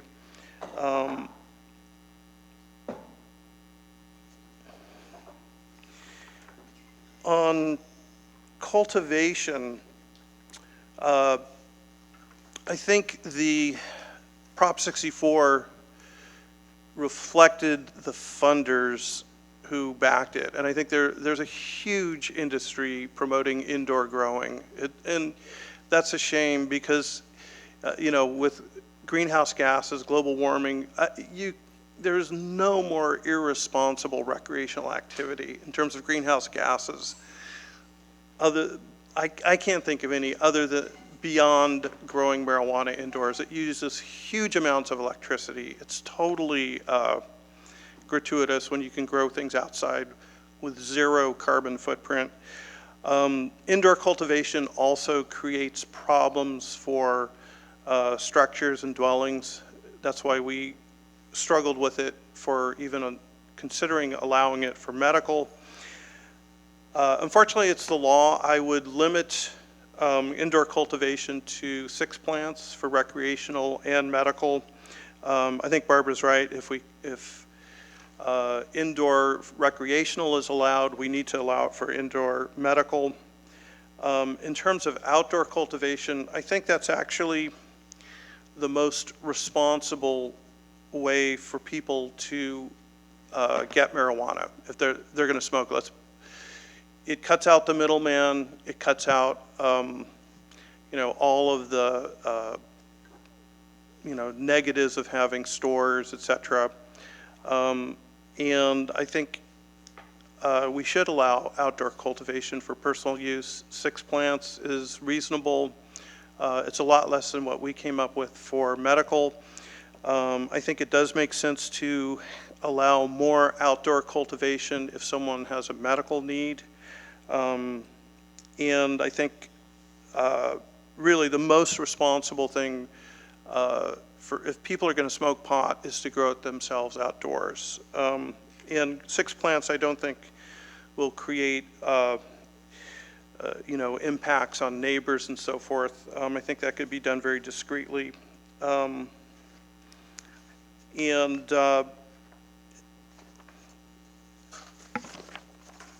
So that's my thoughts on cultivation. Delivery of marijuana, I think, is where the greatest potential for abuse for minors exists, because it's much easier it's much harder to sell to a minor if you're operating a storefront and minors have to walk through your doors where you have security cameras where people can see children coming into your marijuana establishment. Delivery, who's going to know? That perplexes me. I think if possible we should either ban it or regulate it. It may be impossible to ban it. The staff report indicates that the polling that we did of residents showed 70% of people support the desire to regulate delivery. I would like to explore that. Again, potentially, I think that's the area where there's the most potential for abuse for children getting a hold of marijuana. And I mean, ultimately, it does come down to a lot of parental control, and that's unfortunately something that's very lacking in Marin that I've experienced, not only with marijuana, but with alcohol. And that's something, that's a larger community issue, but I think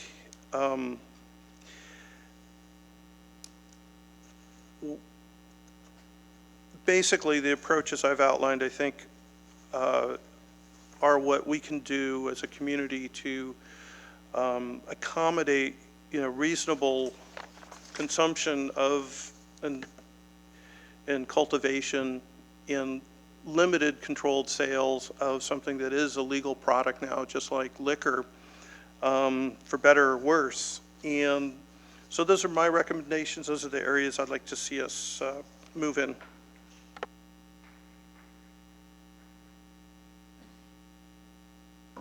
David? Okay. I'd like to hear my thoughts, but I have them written on about 75 pieces of paper here because I've been thinking about it a lot. I'm going to start with the end, which is that I did a bunch of homework on Colorado and Washington, and I looked at numbers of municipalities, jurisdictions who had either prohibited, placed a moratorium, allowed, or I'm not sure what prohibit new means, but anyway, that was a small number. And it was interesting to me to find that of the jurisdictions that were considered in this, there were 5, 10, 15, 20, 25, 30, 33 municipalities had banned and completely prohibited recreational marijuana. That's 2 years after, so they're not sure yet. In fact, they're clearly not there yet. And then moratorium, I read there were 17 that had been, that had stuck with a moratorium because they didn't feel as though it was clear enough what they should do in their municipality. I guess they were waiting for the larger cities. Washington actually did some interesting things in terms of distances, which you were talking about, which I guess they felt was significant enough. They required that any kind of a retail establishment be 1,000 feet from elementary or secondary schools, playgrounds, child care centers, public parks, public transit centers, and libraries. And then they actually had a caveat that they may reduce the 1,000-foot buffer to 100-foot around entities except elementary and secondary schools, public playgrounds, by ordinance authorizing distance reduction. So to me, as I've wandered through all of this and my thinking, I cannot imagine anything that we could possibly do besides put a moratorium in place and then go far past what I think peak democracy would do, although I think it's a really important tool that we have. And that is that we have presenters and experts in the community, not just in the youth world, but we have law enforcement looking at what's happening with impaired driving, which there's no real science, there's no real test yet. And I will tell you that perception of harm, when you talk to high school juniors and seniors, they will tell you that they always have a designated driver for alcohol, always, which is awesome. And they really have, that's a big achievement. But the perception of driving stoned is a completely different thing. There's people that really feel that they're more focused. I actually read something today that still there is thinking that perhaps they are more able to drive. I think that that is ridiculous. And I think that without those studies and those tests in place, we would be remiss to not consider that strongly. I think another thing that I've thought at length about is that the state does not put anything in their distance requirements about parks. And I read an LA Times article that said that there's one area that there will be a dramatic increase, and that is use and smoking in parks. And the statistics on that were really actually rather stunning. It said there has been a decrease in overall crime, and they're relating that this is Colorado. There's been a decrease in overall crime in many specific crimes. There has been one area where there's been a dramatic increase. Arrests for public display or public consumption of marijuana in city parks. While recreational use of marijuana is legal, it's still illegal to use or display it in public. As such, in 2013, there were 184 public display or consumption violations, yet in 2014, there was a combined total of 1,186 violations. Part of that may be because there was greater attention to law enforcement post-legalization. To me, I think if I'm going to quickly go through here, and I haven't put as much thought, and I appreciate the way you guys did that piece by piece. But in terms of commercial marijuana businesses, the only one I feel comfortable about, and I feel very strongly that we should not come anywhere near looking at retail establishments at this point, but that delivery, and this is in direct contrast, is something that I've heard from many people and actually went to those hearings, several of those hearings for the county dispensaries, that yes, there's certainly a NIMBY component, but studies in terms of safety and not wanting those storefronts really deferred to that delivery would be a very different situation. And but regulating it, absolutely, and record keeping. That was shocking, actually, that there was no record keeping for delivery businesses. What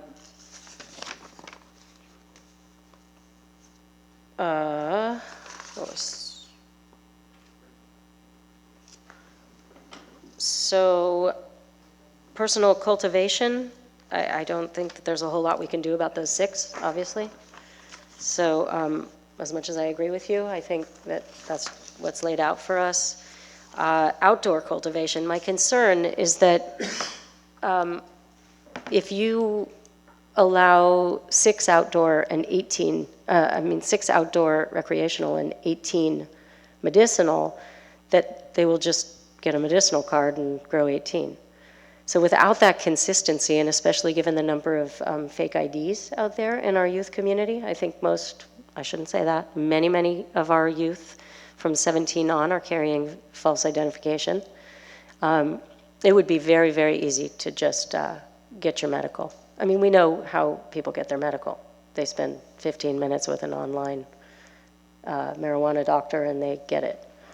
So I just want to say one thing. There are people that do that, but I know people that have spent a lot of time with their medical doctors. So I don't think we should put sort of this perception that all users of medical marijuana are doing the online 15-minute thing. There are please, no, I don't. I appreciate that, and I don't believe that way. Thank you. Okay. But I will say that you can go to several places in Fairfax right now where you can consult with a doctor before you come into the door to do a tasting. So that is happening quite often. So where are you on personal cultivation? So personal for outdoor? cultivation, I wish that we didn't have 18 for medicinal, I'll be quite honest with you. But I think whatever we do have, we have to be consistent. You would say 18 for both? For recreational? Well, this is... State law allows only 6 for recreational No, cultivation. not outdoors. So outdoors they haven't spoken to. They've only spoken to indoors. So No, they said that you can have a maximum of 6 outdoor cultivated. That we can, as a town, choose to disallow outdoor cultivation. We as a town cannot choose to disallow indoor cultivation, but we can choose to allow up to 6 outdoors. Is that So the then, status? So I guess my understanding of recreational is it doesn't require that you allow outdoor. You can have up to 6. You can ban outdoor. Right, so under the recreational, there is no requirement that we allow outdoor growing. but then... We can ban it. Right, but I think that would be a poor choice, because then you're going to force people to grow more plants indoors than they would have, because they can lock it up. And we don't want more indoor growing. But they can only do 6. They can, but that doesn't mean that that they won't. Yeah. If we don't allow any outdoor, it will be forced indoor, is my fear. The other thing to keep in mind with the medical marijuana is that the people who can grow 18 outdoors are the caregivers, and they're growing it for more than one patient. Right. And how many for an individual? 6. No, I think we said 18 per parcel. 18 per parcel, but in that But what we case, said was, John's absolutely right. We were talking about having a qualified, a caregiver for qualified patients. That's why we went up to 18, and it was 6 per individual. So that we have to be kind of careful. I mean, our memories are losing it because it's been a while. I'm pretty sure that's what it is. That may have been... It's Careful, we've got age-related, it. it's not... We got it. We got it. Sorry. Outdoor cultivation, this is for medical right now in the code.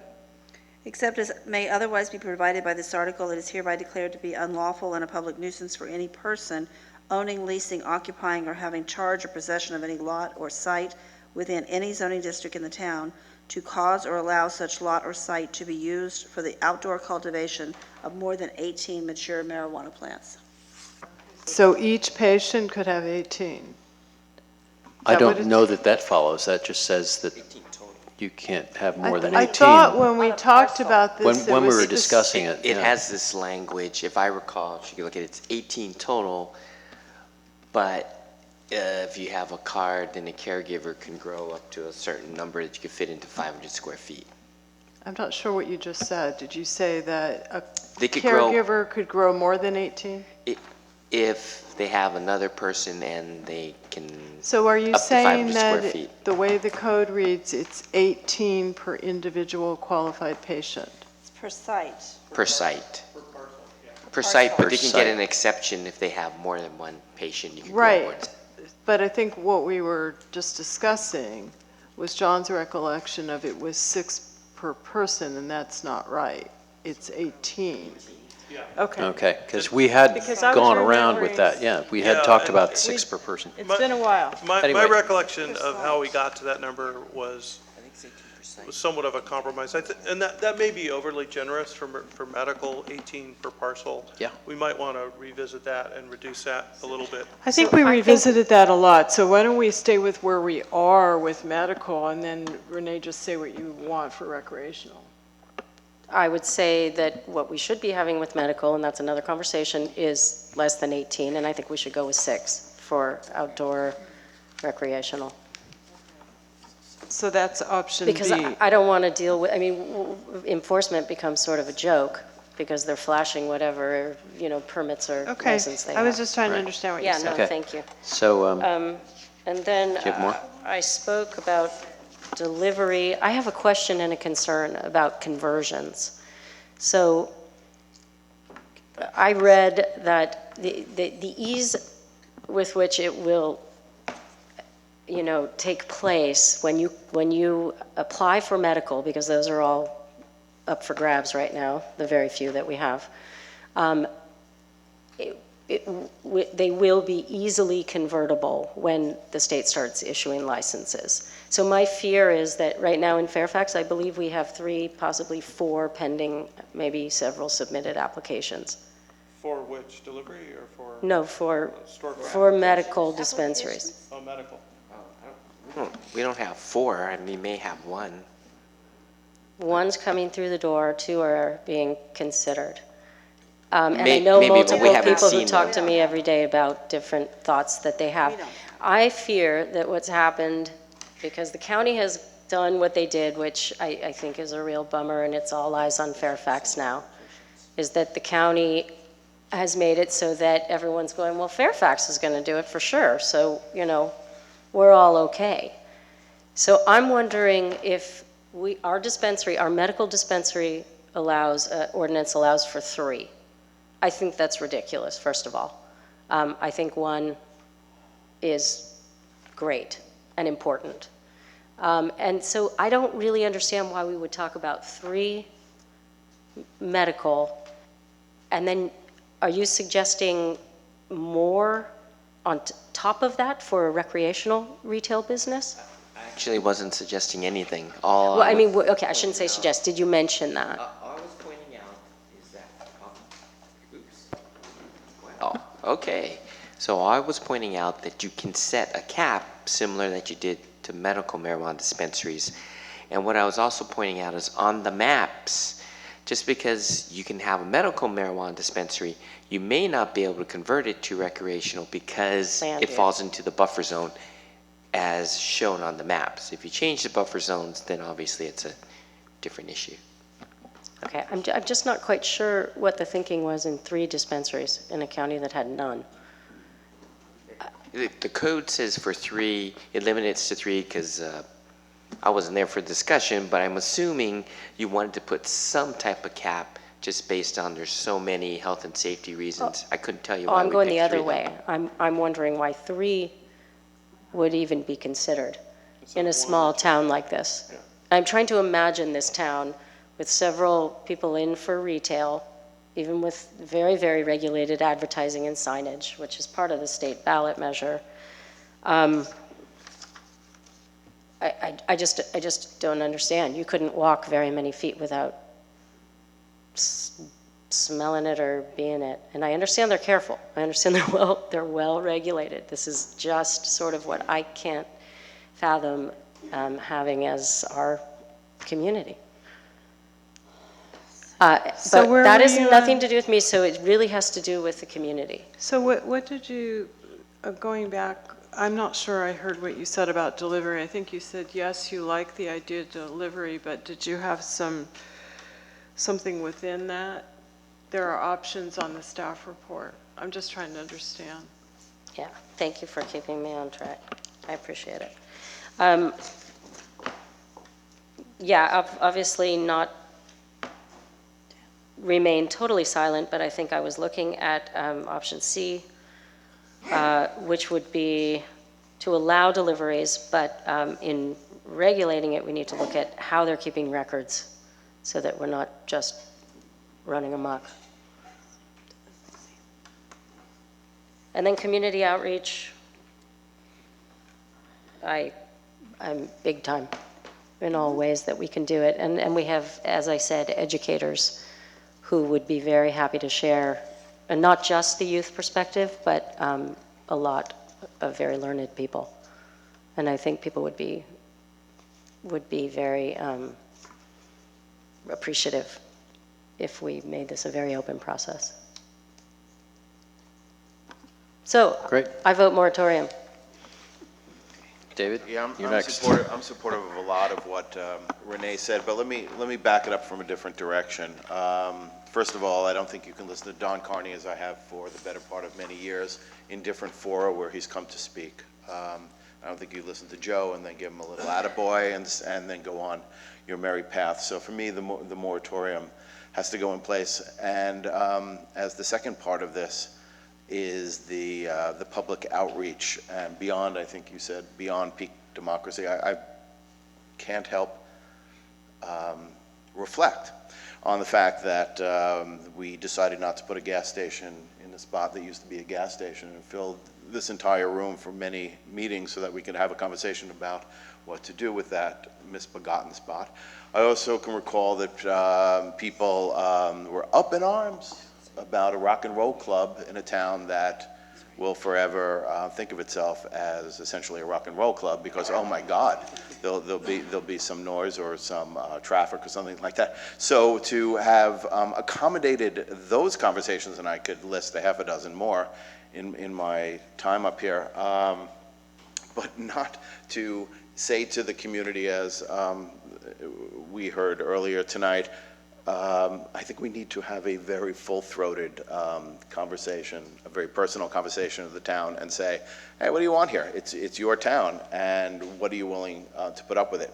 My own feeling on the matter, pending a religious conversion, is Don Carney's comments from experience and not merely from the anecdotal relevance of my own personal experiences.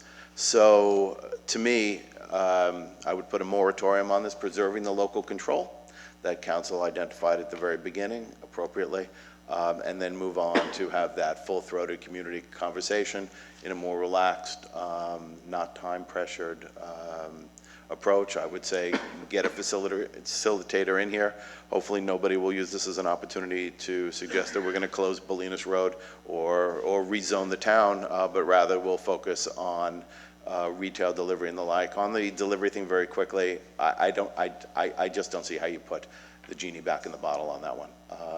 I think you might have put it best, borrowing a little bit from our environmental work, cradle to cradle, and that it's got to be highly regulated. But I don't know that you might feel good about banning it, but you're not going to be banning it. But the brick and mortar stuff, I'm just never going to support that. Even though I love to have the tax revenue and would have liked to have it from the gas station, the Rock and Roll Club, and all the other things, this just doesn't work for me.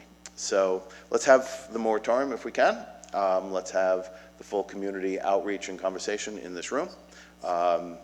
Don will be here, Joe will be here, and they will talk to us at even greater length without the cockamamie clock on to tell them that it's 3 minutes, 5 minutes, or 10 minutes. So one thing I'm not clear on, David, I understand the moratorium on the retailers.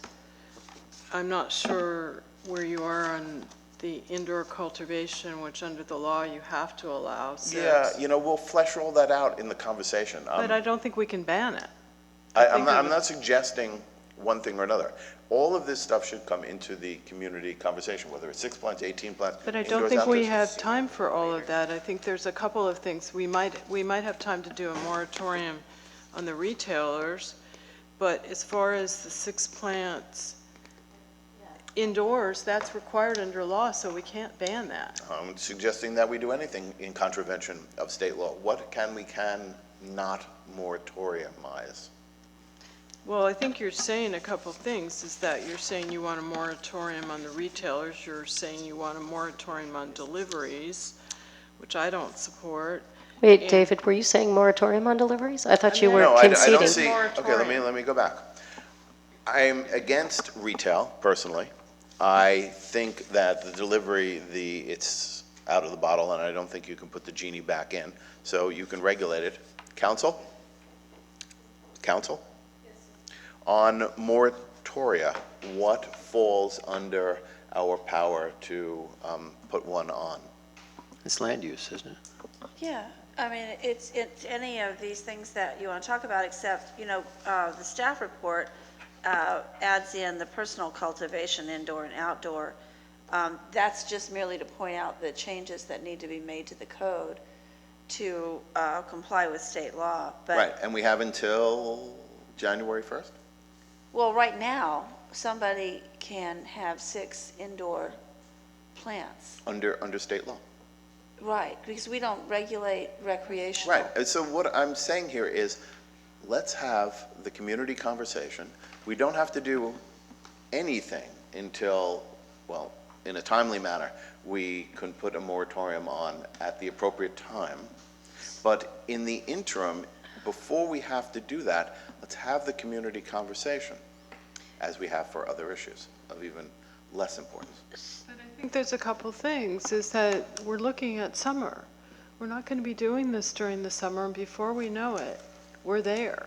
And so I think what we're trying to get here, nobody's saying no to a community conversation, is, so it sounds like deliveries, I'm not sure where you're at on that, but moratorium on retailers.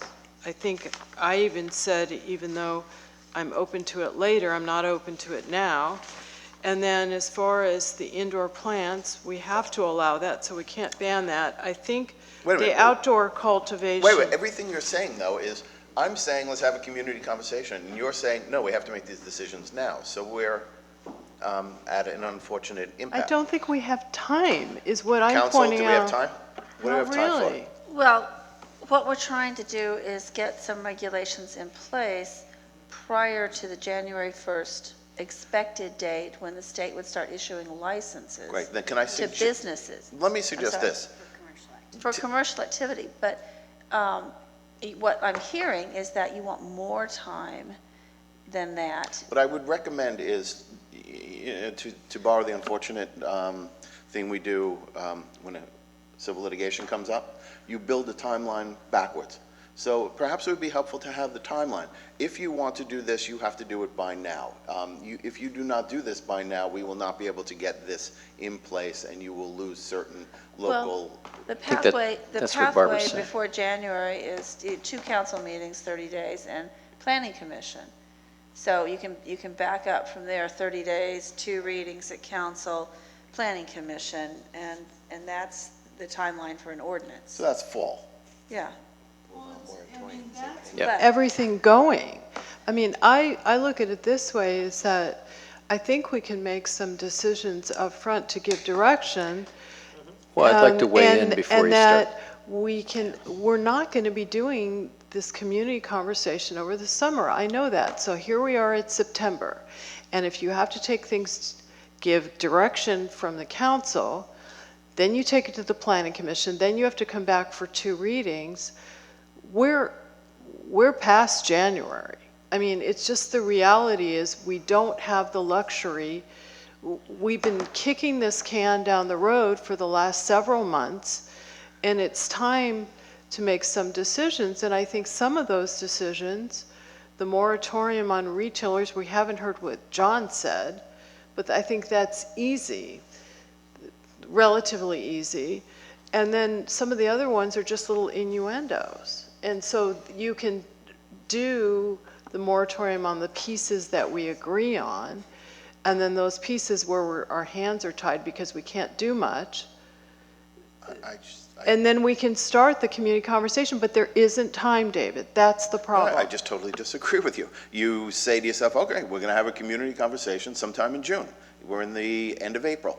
You have 5 weeks, 4 weeks to do it. You slap a thing on the roof. You say, we're going to have a meeting. You publicize it. You get a banner for $1,000, and you go out and you invite people here along with a good facilitator, and you have a conversation. It's not rocket science. What I don't want to do is I do not want to start making these decisions, 6 plants, 18 plants. You know what? It's just of less concern to me than the overall framework of saying to a community, we want your input. For heaven's sakes, you gave it to us on a gas station, a rock and roll club. I can name 10 others.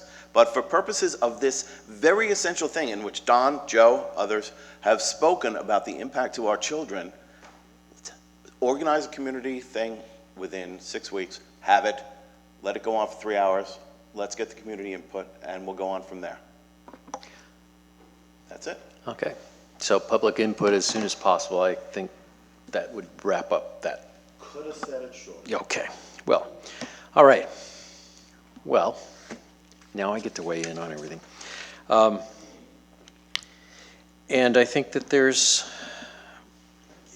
a complex issue, which is why we're going back and forth so much here. And if I was organized differently, but I think going through the staff report and hitting all the points from that. Commercial marijuana businesses, yeah, I think we don't want 5,000, giant pot farms. I think is somewhere else. In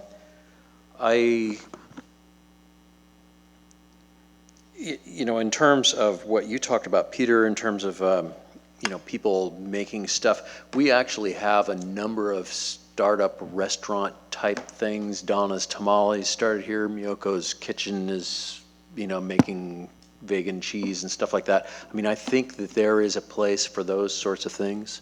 So should those be banned or not? I don't know. I mean, we have I think for simplicity's sake, marijuana is not tamales, and I don't think well, we that's wanna true, but Donna's made a lot of tamales in town, and we've had,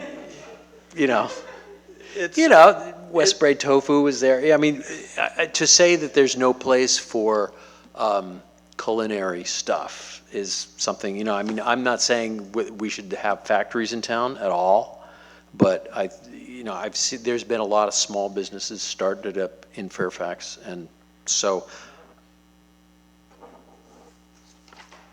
I think the jury should still be out on that until at least we hear from the public, I mean, who knows? I mean, we're talking micro businesses that might grow into something more, and that's not something that's going to be front and center in terms of public visibility.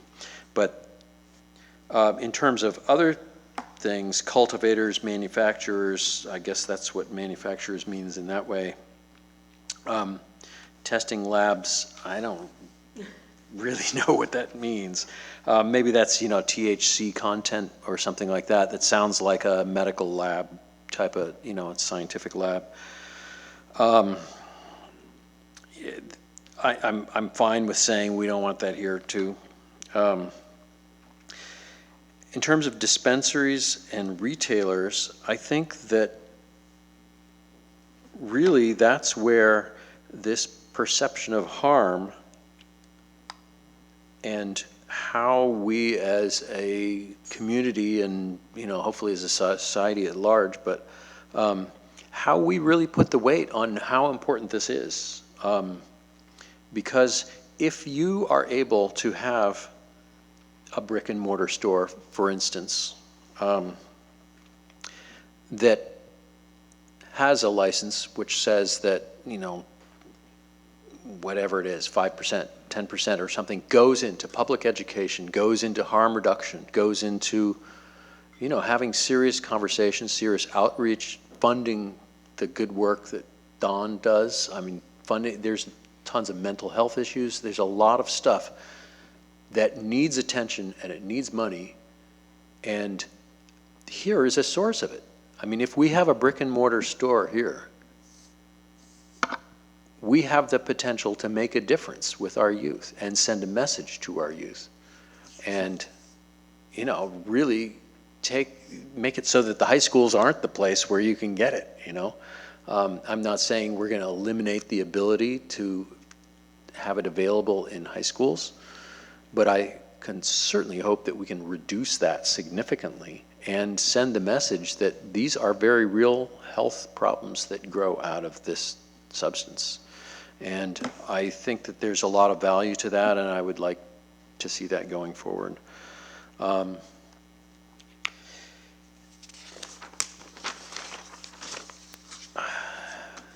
Personal cultivation and the indoor, there's no question that there's huge amount of energy use. I mean, that goes, I've seen some articles written that said that the amount of cost that of the cost that you are paying for, half or maybe more than half of what you are paying is for electricity in the purchase of marijuana. And that seems ridiculous when we have the sun right outside. I mean, it's sunny here a lot. And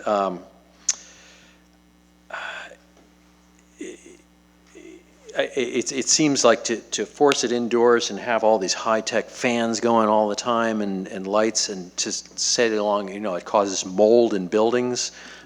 There's all kinds of health problems that are a result,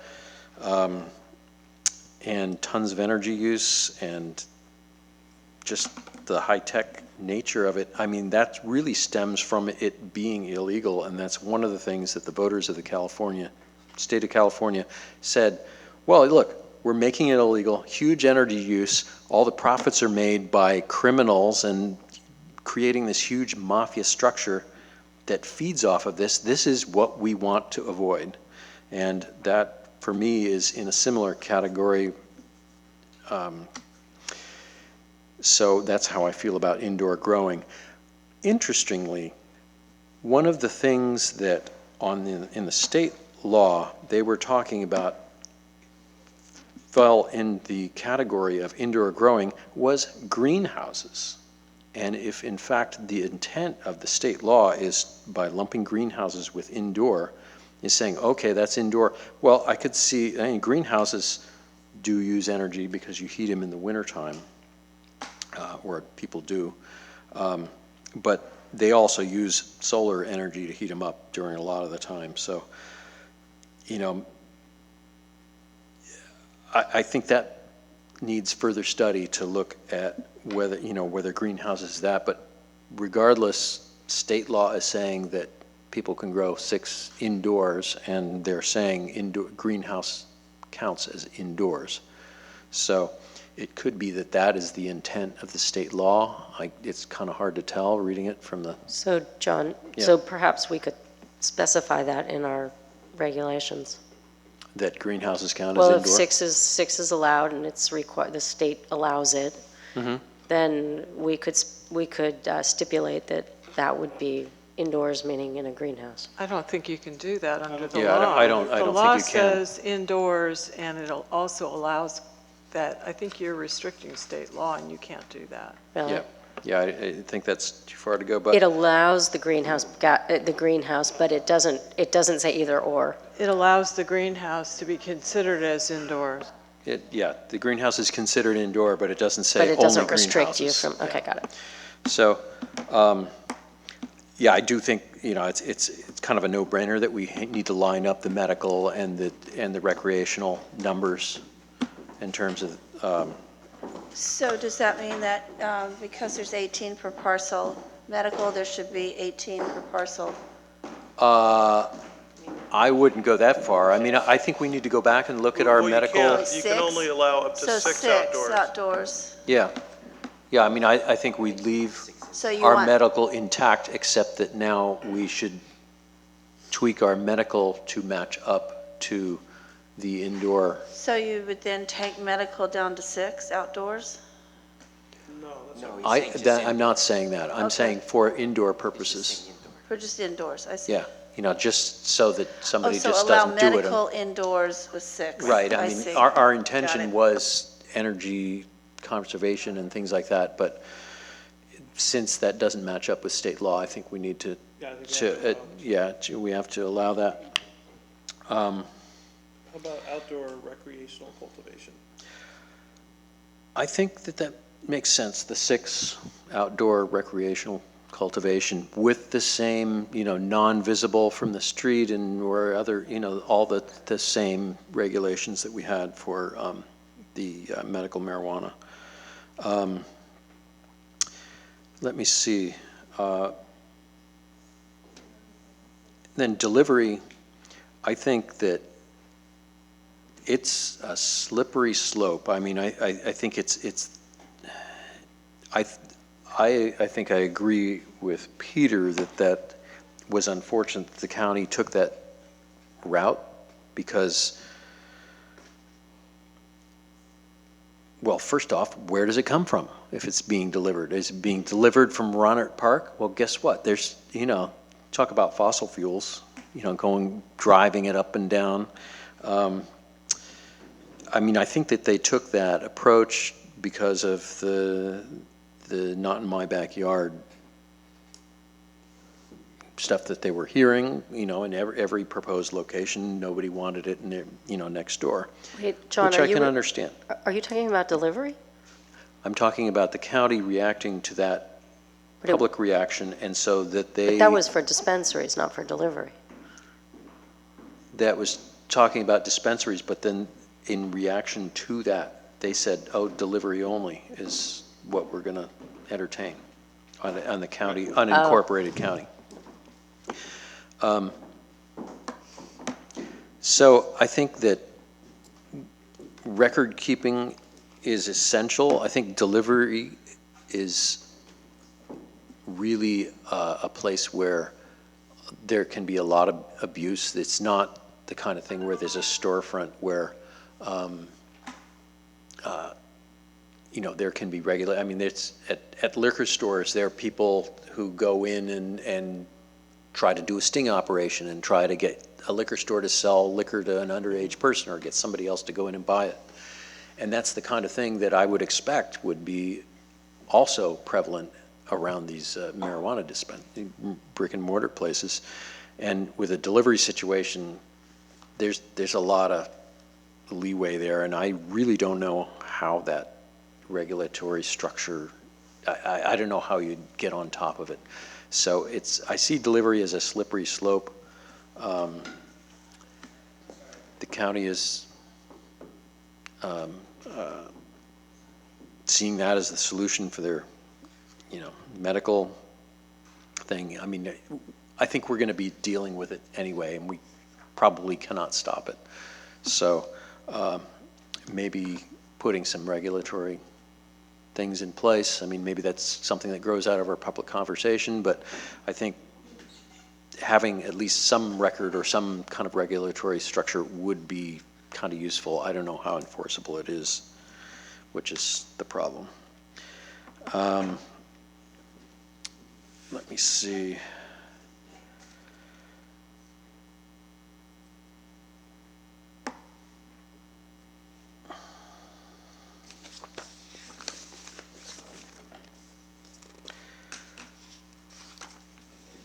So have I hit all the things? Yes. I think I have.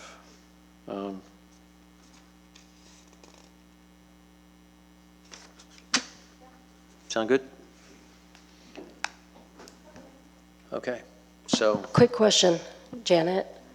You mentioned something that there were concerns around that perhaps a moratorium wasn't strong enough, and that if the state came in and things started happening around the licensing, that we, Well, I think it's, all I was trying to say was I think it's a better position to have something in place prior to January 1.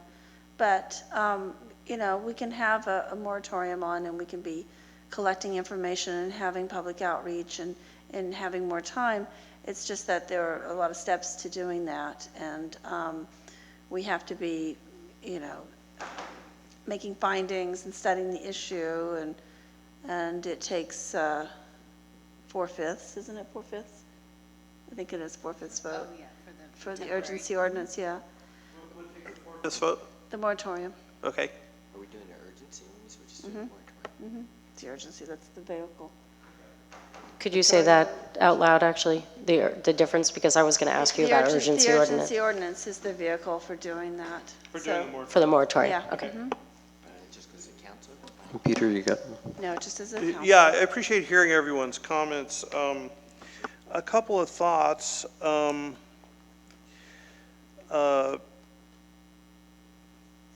I think it would make sense to have a moratorium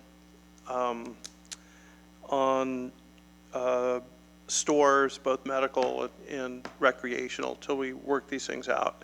And a moratorium on any. Why would we have it What on did- medical yeah, since we what already did you have just an say? we already have an ordinance? Yeah, that exists, and you have a licensed Okay. one already. Uh, And in fact, she won her case.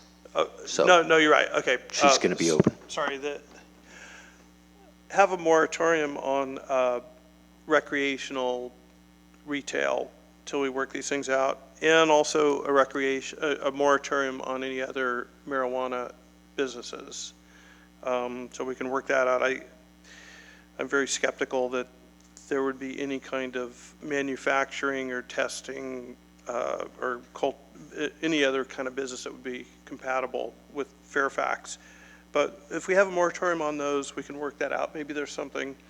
I think we should have, and can do very quickly, some kind of ordinance to basically clone our indoor regulations for medical marijuana, apply that to recreational indoor cultivation, because I think we have some regulations on that.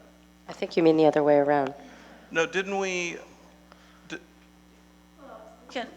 I think maybe what you're saying is that we can take the ordinance that we have for medical, and we can modify it to allow what state allows as far as personal cultivation right now is concerned, indoor and outdoor. Yes. Just yeah. personal cultivation, not commercial. Right. Okay, yeah. And I think we should have some kind of indoor regs in place fairly soon. That's fairly non-controversial. We can't, we have to allow up to 6 plants, but I think it would be good to have some regulations in place just as a kind of public safety thing.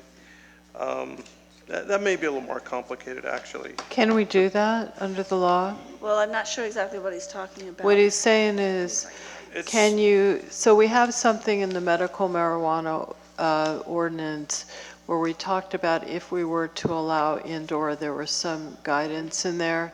And I think what Peter's saying is, can you, because we have to allow 6 or indoor, he would like to apply the same sort of guidance that we have. And my question is, are we allowed to do that? Yeah, I'm looking at. The staff report says we can. Yeah, Page 3. Yeah, we can reasonably regulate, that's what it says. Yeah. So what I'm looking at, are you talking about things like indoor grow lights shall not exceed 1,200 watts and comply with California Building, Electrical, Plumbing, and Yeah. Fire codes? Yes, Is that what yeah. you're talking about? Yeah. So we can And do also that. not using a bedroom, those are all in there. Yeah, I think we can just copy those into the recreational cultivation and get that in place. I would agree with that also. As long as they don't serve as a ban or an outright barrier for somebody having 6 plants indoors, which is allowed by state law, then we can have reasonable regulations connected with the indoor growing. Yeah, and personal we could just take cultivation. what we already have for Yeah. medical, apply it to recreational. So those would be my thoughts in terms of the short term, and I think we should, and I'd like to see, you know, the outdoor cultivation, 6 plants, and just sort of overarching. Ultimately, I don't think I'd want to have more than 2 recreational dispensaries in town, maybe even entertain the idea of just having one, because it is the type of business that can change kind of the culture of the town. Long term, I don't think I would support a permanent moratorium on dispensaries, but I think it would be good to have a moratorium in place until we work out some kind of regulations for allowing retail sales of recreational. Why don't we have a moratorium in place until the public has the opportunity to share with us their considered thought on the issue? Well, yes. Well, if we're going to do that right now, I'm there's a saying, moratorium.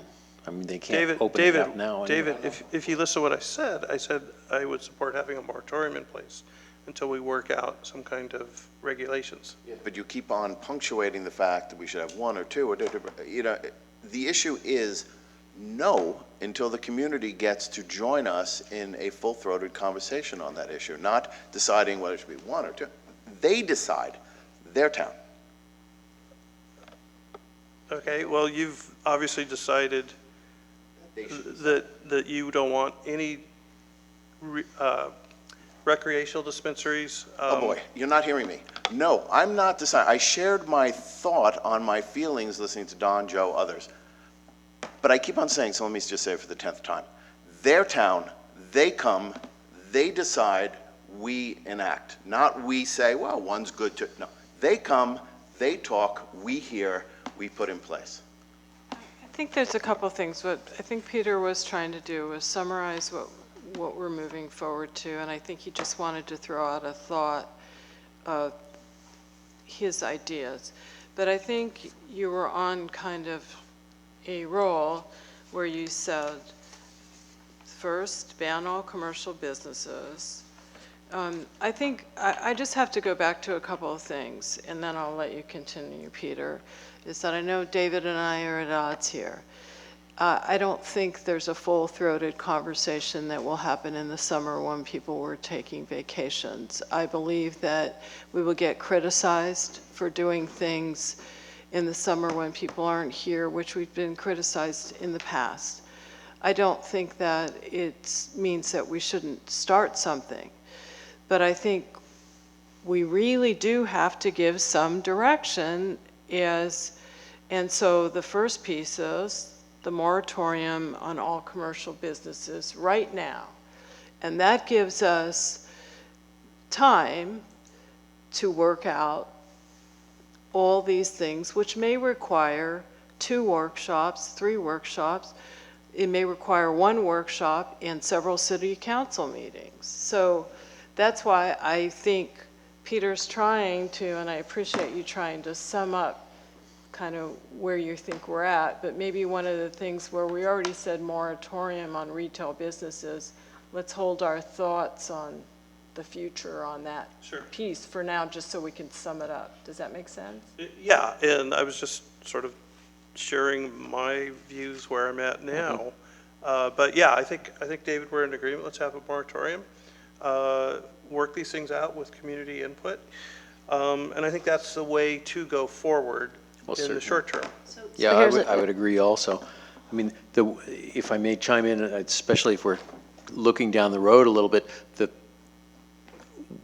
what gives me pause about saying, okay, we're limiting it to 1, you're talking about 1 entity then has a monopoly, which that makes me frankly uncomfortable.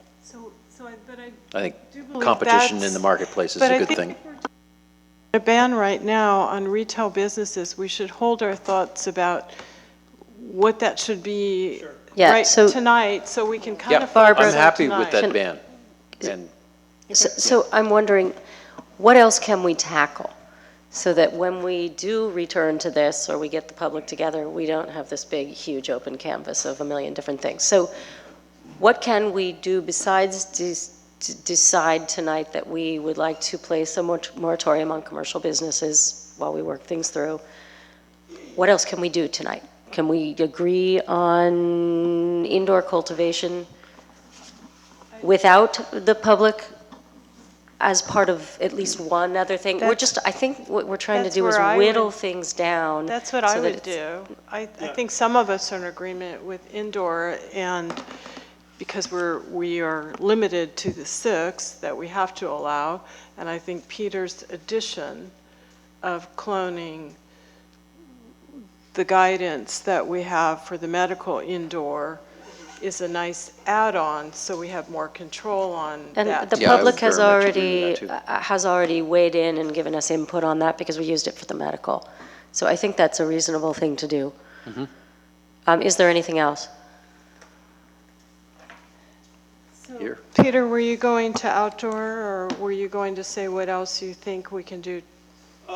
Because I think you were in a summary mode. Yeah, so those are the two things on outdoor cultivation. Hold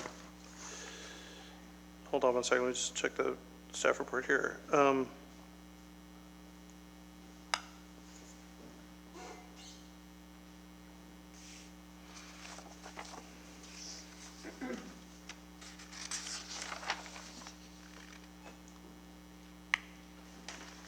If we don't ban outdoor cultivate, if we do nothing on outdoor recreational cultivation right now, people can grow up to 6 plants outdoors, correct? Yes, and you have some restrictions in place as far as screening and all that other kind of stuff. That would not apply. Right, so I Except what's in would state law, do right. one of two things. I would either, defer on the outdoor, or I would be, we could defer on the outdoor and then come up with regulations for that at the time that we take up the other stuff with retail and so forth. Since, people can grow up to 6 plants regardless of what we do. No, because it wouldn't have any of those regulations on it, like visibility or side alleys or front yards. What I was thinking about doing, I understand you want the moratorium, and we'll be crafting that to bring it back to you. But I was also thinking that perhaps what we should do then is take the code we have existing and deal with the personal cultivation issues, indoor and outdoor, and bring that back for discussion. And then at that point in time, just that narrow piece of it, and at that point in time, you can fix the code to match what is allowed by state law. Yeah, I think that's also a good approach. So Okay. I guess in 3 things to do: a moratorium, the cultivation piece, which could be done probably, on a regular kind of time frame, and then, and the indoor cultivation regs, those would be my recommendations. The indoor and outdoor cultivation, we draft something up. Harmonize the medical with the recreational. And it'll go to planning, and then it'll come back here. Can I ask one question? I'm not clear on the delivery thing. I read that says under both, local governments may prohibit or regulate marijuana deliveries to customers from originating, okay, that part I get, we're not originating here, or terminating within their jurisdiction. Does that mean was the terminating mean that you can't deliver within our jurisdiction? So in essence, you could ban deliveries today. You can ban deliveries. The enforcement is a different issue. But if we wanted to go with, I'm really not an advocate for this, but if we wanted to go with the idea of just ban it for now as we work out the details in working with the community, that gives us a little breathing room, because I'm feeling that we were going to need some time to talk to the community. What are you going to say, Garrett? Well, I think on delivery, I should have been more clear. So in delivery, you did do an online forum. So one, and we actually talked about standards, like 2 drivers, 1 driver, that kind Right. of stuff. And then we went to the planning commission and we had this whole detailed Right, and they discussion. told you to come back with BMPs. Right, and they said, go back to BMP. So I think for delivery, while you could incorporate it into a public discussion, I think you actually have a pretty good framework that you could share at the meeting. I guess what I'm saying is I wouldn't ban deliveries just because it's going to be impossible to enforce. I think if you wanted to move forward with the delivery standards, I think that's fine. We have that. So Best practices. do you think that on deliveries, we do nothing for now, we try to have this community conversation as much as we can? Well, we've already done that for deliveries, but maybe you could bring us a separate thing dealing with deliveries with these BMPs in there. Is that what you're suggesting? Yeah, actually, a little hybrid maybe of what you just said is what we could do is we never went back to the planning commission with best practices because. Okay, so go back to them. Yes, we go back to them, or we could come up with it, and then when we have our community workshop, we could share that. But I guess my feeling is, now having a better understanding, which you already said, but I missed it, is why not go, because I think if we have the broader community conversation, it's more dealing with a lot of commercial issues, and I think if we start mixing in too much, we won't get through it. And so the delivery issue, I think it does make sense. Take the best management practices, go back to the Planning Commission, have them noodle it, and, you know, maybe we come up with something pretty good, or maybe we want to have a separate forum on specifically what that includes, something like that. I just think it's going to get very messy in a workshop if we have too many different topics. I think the commercial is going to be the real focus. There may be some other parts of it, but. Can I ask a clarifying question? If we don't, on the delivery thing, do we have to enact something by January, or we lose our right to regulate it, like some kind of moratorium on it, the way that we do with, you know, retail, or is there some time frame deadline that we have to enact something, or we lose our ability to enact something? I think it says the default is that deliveries will be permitted.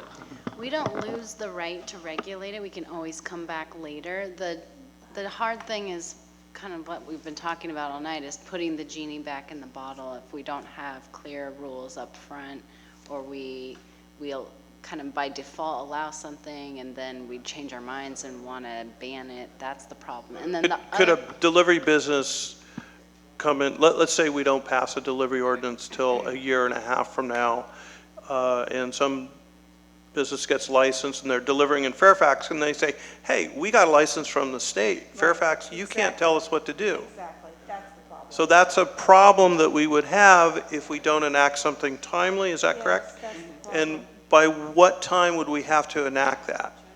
January 1st. So I would suggest then, given that maybe as a, just if nothing else, as a place marker, so that we don't lose control of delivery forever, have a moratorium on delivery as well, and try to get these things worked out as quickly as possible, because if we don't have something by January 1st, we'll be powerless to regulate delivery. But I guess I disagree in that I think we've got an option. Taking delivery separately, we can send that to the Planning Commission with the best management practices. Should we kind of run out of time as it gets closer, we could quickly do an urgency. Then we just moratorium. Okay, I So agree. I think we should sort of see what can be worked out with the Okay. Planning Commission on the best management practices, and we have the option of an urgency ban, right? So, Okay, and how, Janet, could we pass if we had to pass a moratorium, can we do it in one meeting? Okay, so we could do that in our December meeting if we're On an not. emergency basis or something. Yeah, okay. I think that was my concern, so. They may come up with something that's really very workable. Sure. Yeah, Okay. sounds good.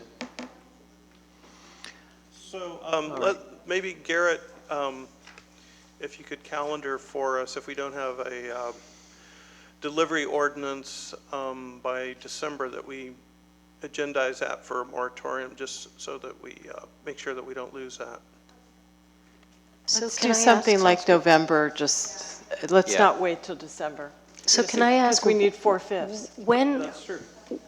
Janet, when would be the appropriate time to talk about this whole idea of having our own licensing requirements, or sort of the dual licensing? That would need some, About, as far as the commercial is concerned, I mean, that's what we're talking about right now, right? well, right, and for delivery as well. Right. We're licensing, those are all in the commercial. Okay. Well, we've separated out commercial businesses, and then delivery is a separate issue. But it's still commercial. But they're licensed, it's still commercial, yeah. Okay, so the moratorium in order to establish that. Well, what I'm hearing is that you want to have a sort of a timeout for the commercial businesses, and you want to have a community forum, and you want to have discussion about that. We'll clean up the 6-plant personal cultivation, indoor and outdoor, and proceed on the path with Planning Commission and coming back here with ordinances right now. And then delivery, we'll try to since we are sort of already down the path, we're going to try to do something as far as an ordinance regulating delivery is concerned. And if we don't make it in time, if we don't have something in place by the end of the fall, that we'll come back and consider a moratorium on delivery. So maybe you could share, there's urgency ordinances and there's a moratorium. Are you describing them both the same, or are they? Well, I'm using the urgency ordinance as a vehicle to enact a moratorium. So that's just the one meeting, as Yeah. opposed to Yeah. a moratorium where it's not Well, an it's 45 urgency. days, and it's, Right. it's the 10 months, 15 days. So and- y- do you understand it's the 40, we do 45 days and then we have to extend it for so it could be 10 an months equivalent and of a 15 year? days And then, okay, so that may mean timing-wise, you may need, depends on the meetings, when they fall, you may need a special meeting. I'm not sure at this point, but just so you know that. Oh, it sounds like I think we've got kind of a good approach to parceling out what we can do some work on. I think so. I think we have enough direction Yeah, here you feel- tonight to Okay. proceed with. And if there's no other comments or further thoughts from the council, then I think we're done for now.